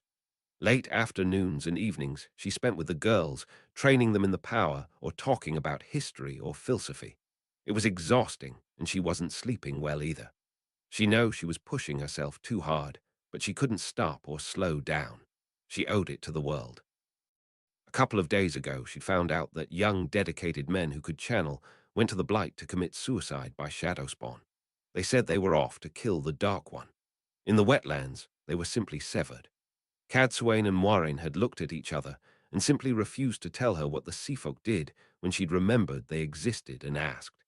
Each night Taija spun a ward against eavesdropping around her tent, not to keep the sound out, but to keep the sound in. She hadn't had a proper night's sleep since she went through the glass columns. The nightmares were unrelenting. She was waking up thinking she was one of the dedicated to peace, abandoned by the Aes Sedai and about to die, or just seeing Jarek Mondorann's empty eyes staring into hers as he spun death. After a few days of this, Taija was just getting through each day, forcing herself forward and ignoring Alexi's worried looks. However, one thing did look brighter. Cadsuane and Moirin had finally reached the point where they could spin what she considered to be a barely adequate web. Surely that would help. At least she thought she'd be able to try again with actually detecting the taint the next day. It felt like all she was really good for as she settled down for what would no doubt be another night of disturbed sleep. The next morning, Taija woke up, feeling as tired as when she went to sleep, and hauled herself up. She went for her run with the girls and Alexei, but her heart wasn't really in it. Alexei disappeared immediately afterwards while she cleaned herself up. He returned when Taija sat down for a brief, bland breakfast with a cloth bag of something. Something that smelt familiar, tantalizingly familiar. Taija's apathy faded, and she looked up suddenly interested as he came and sat cross-legged in front of her with a happy smile. Rand gave me these. He said he'd traded them with one of the dedicated. Apparently they trade all over the place, and he thought you might like them. Alexei opened the bag, and Taija poked her nose in to see a pair of buns, sugar dusted across the top of them, and was that chocolate? Without even thinking, her hand snaked out, and she took a bite out of one of them. It was chocolate. Oh, light, it was chocolate. Before she knew it, the first bun was gone, and with horror she realized she was already munching on the second. Oh, fuck. Alexei, I'm so sorry, I just took them, and her face heated as she wondered whether to try to offer him the half-eaten bun or if that was just weird. He just waved Taija's concerns away. Oh, no, it's fine. These are for you. I just thought you were under a lot of stress, and Rand said. She couldn't help but tune him out as she finished munching her way through the second one. She'd thought chocolate had been lost. She hadn't seen it in any of the places she'd visited in this time, and yet here it was. Just what she needed to cheer her up. A long-lost and very much missed taste of home. Actually, it really was a taste of home. The buns weren't quite the same, but they were very similar to the ones Tell used to bake when he was feeling domestic and she was down. It wasn't like it was an obscure recipe. She could think of several shops in Jalanda where she could have bought something similar. Still, though, that was odd. Where did you say you got these again? Taija kept her tone casual. Rand gave them to me. Like I said, he told me he traded for them with the dedicated. Presumably it's something from Shara. I know the dedicated do a lot of trade there. Of course, that makes sense, Taija nodded. Please do thank him for me. It didn't really. She hadn't seen the dedicated baking anything like this before, and it was just too close to what she used to love. It is a very strange coincidence. Still, it had made her day, and worrying about it was something for another time. She had the taint to solve now. Funnily enough, chocolate buns for breakfast had drastically improved her mood. It was frustrating trying to get Cadsuane and Moirin to work helpfully. They were trying, Taija had to admit that, but they just didn't have the training they needed. Light only knew what rubbish they taught them in the White Tower. They'd managed to spin adequate webs after a lot of practice, but they were wavering, struggling to hold them in place sufficiently well. Still, it was progress, and despite the lack of success so far, she was at least feeling a bit more confident that they might get somewhere. Through her link with Elaine and Alexei, Taija drew on Satin, feeling the filth of the taint flow past her, wrapped around the flows of the male half. She sent tainted Sedin into the concave hollow of Cadsuane's web and nodded to Moirin. A second later, Moirin spun her own web, linking into Cadsuane's at key points. It was crude, but Taija gave herself a smile of satisfaction. She'd managed to clutch together a proper quantum analysis system using a pair of half-drained channelers and webs that she'd made up from scratch. Credit was due to them, too, for overcoming their lack of training and skill. With Sedin in place, Taija drew hard on untainted Sedar, spinning her own web, even more complex than Cadsuane and Moirin's. Lemhak Tissa was out. This was purely her own invention after weeks of thought and more days spent experimenting once she had the two modern Aes Sedai trained up. She filtered it through theirs, all 5 elements blurred together, connecting to their webs at key points, and then settled down in the shape of a net spread over the flow of Sedin. Now came the real work. Taija brought her web together, and in her mind's eye a multifaceted image of the flows in front of her sprung up. She could see Sedin, break it down into its constituent parts at a nanoscopic level without any trouble with this kind of setup, but the taint was still infuriatingly undetectable with Sedar, even though she could bloody well see and feel it without any assistance. Still, that was fine. Nothing came immediately. She'd spent days trying this, and really was only just getting started. Cadswain, please could you add a small amount of fire to the clump in the lower left of your web, Morin? Add the spirit flows we discussed. Taija altered her own web, twisting spirit and air through it. Said in blurred, the resolution of what she was perceiving failing, still nothing from the taint. Next iteration, she shifted the flows slightly. It was exhausting work for all of them. After a couple of hours, Taija was sweating profusely. That amount of complex channeling quickly left her feeling ground down, even when she was at her best, and Cadswain and Morin looked little better. They'd all been channeling large amounts of the power without a break, and the focus needed had been intense. Taija was just about ready to give up for the day. They needed to pace themselves after all, when it happened. Another tweak to the webs, and suddenly it was there. Those oily strands appearing in her mind, surrounded by various parameters. It was poor resolution, vague imagery with little detail, but it was there. Taija let out a yip of surprised delight and almost lost her connection to Sedar. What? Has something happened? Cadswain looked both bored and stressed from the strain of holding her web. Yes, I detected it. It worked. I detected the taint. Taija shouted, wanting to get up and dance. She was a fucking genius. Without a lab, without a proper team. Yes, but I thought you could see it anyway. Elaine sounded confused. Poor girl, she'd learn. Yes, but I couldn't detect it. Don't you understand? If I can detect the taint, specifically the taint using Sedar, then that means I can interact with it. And if I can interact with it, then I can affect it. Taija wanted to get up and dance, even if the others seemed oblivious to the significance of what she'd found. Well, more fool them. If she'd had someone from her time, there they'd have understood. Well, a scientist would have anyway. So you can cleanse it. Alexei sounded excited at least, but then it was more personal to him. Still, the question brought her down a bit. No, not yet. She perked up again, but I've been thinking it was impossible. Well, impossible to do without killing herself with the resources she had. Now, with this I think I could actually do this. Chapter 70. Interlude Roman 22. The Empress, may she live forever, will not be pleased. Chapter text Interlude Roman 22. The Empress, may she live forever, will not be pleased. Banner General Alder knelt in front of the High Lady Durin, his eyes cast down to the ground. At least he had not been required to prostrate himself like one who was not of the blood. I have completed the investigation the High Lady ordered. However, I regret that I am unable to bring her a suspect. My eyes are lowered. Suppressed a wince when Durin did not even deign to speak directly to him. Instead, her voice spoke on her behalf. Banner General, the High Lady is disappointed to hear this news. Speak of what you have been able to learn. Alder could hear the unspoken threat of what might happen if what he had been able to learn was deemed to be insufficient. My thanks to the High Lady for her forbearance. In summary, it is as was suspected. A Marathdammin raided the Empress' primary larder. May she live forever. Yes, this is known. The voice sounded unimpressed. But what was her purpose, and why was she not caught? Alder kept his face composed. First, her purpose. I considered whether the aim was poison, but I believe it to be unlikely. The open nature of the attack meant that there was little chance of any poisoned foods being consumed by the Imperial Court. The fact that the Marathdammin appears to have taken pains not to kill anyone also suggests murder was not the goal. Nevertheless, I have ordered the food stored in that larder to be destroyed as a precaution.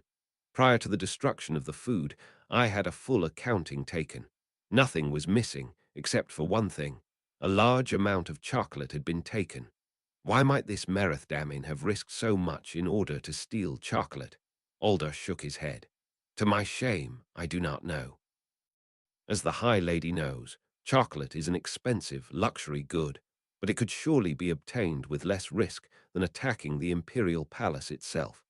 Anyone with that kind of power, I would expect to simply be able to buy it from a legitimate supplier.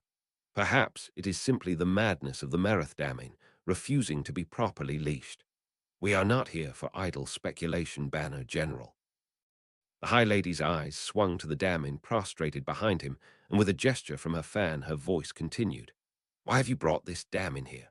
The Durseldom holding the woman's leash stepped forward with a low bow before kneeling herself.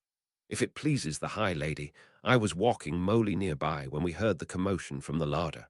We ran to investigate and were witnesses to the attack. Her mouth twisted downwards in distaste. It was a woman of great beauty. She had red gold hair, was full-figured in the way that many men appreciate, and was dressed so indecently that it would have made a Daku Vale bed-warmer blush. Yet her face was arrogant, and there is no question that she was channeling, but that was not the strangest thing. If the High Lady would allow it, Moley will be able to explain. A movement of the High Lady's fan, and the voice spoke. The High Lady will hear the damning. With her face still pressed to the floor, Moley quickly began to speak, her tone betraying her terror at addressing one of the high blood. Moley is a good damning, and Moley is strong in the one power. When a woman channels, Moley can see the flows, see the weaves that she forms.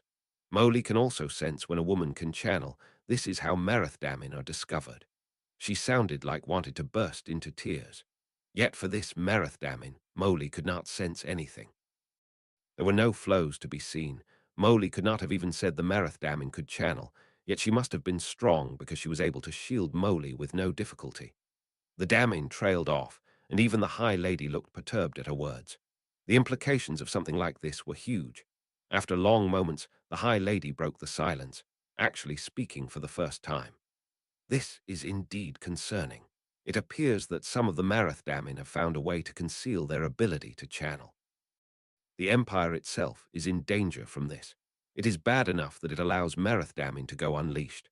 However, if they are able to walk amongst us undetected, then it means that no one is safe, not even the Empress herself. May she live forever. She turned her eyes to the Dursoldum. You will lead an investigation into this. You will find ways to detect these Mareth damning and to work out if any of them have crawled their way into high positions among us. No one shall be above suspicion. Banner General Aldar will give you whatever assistance you need.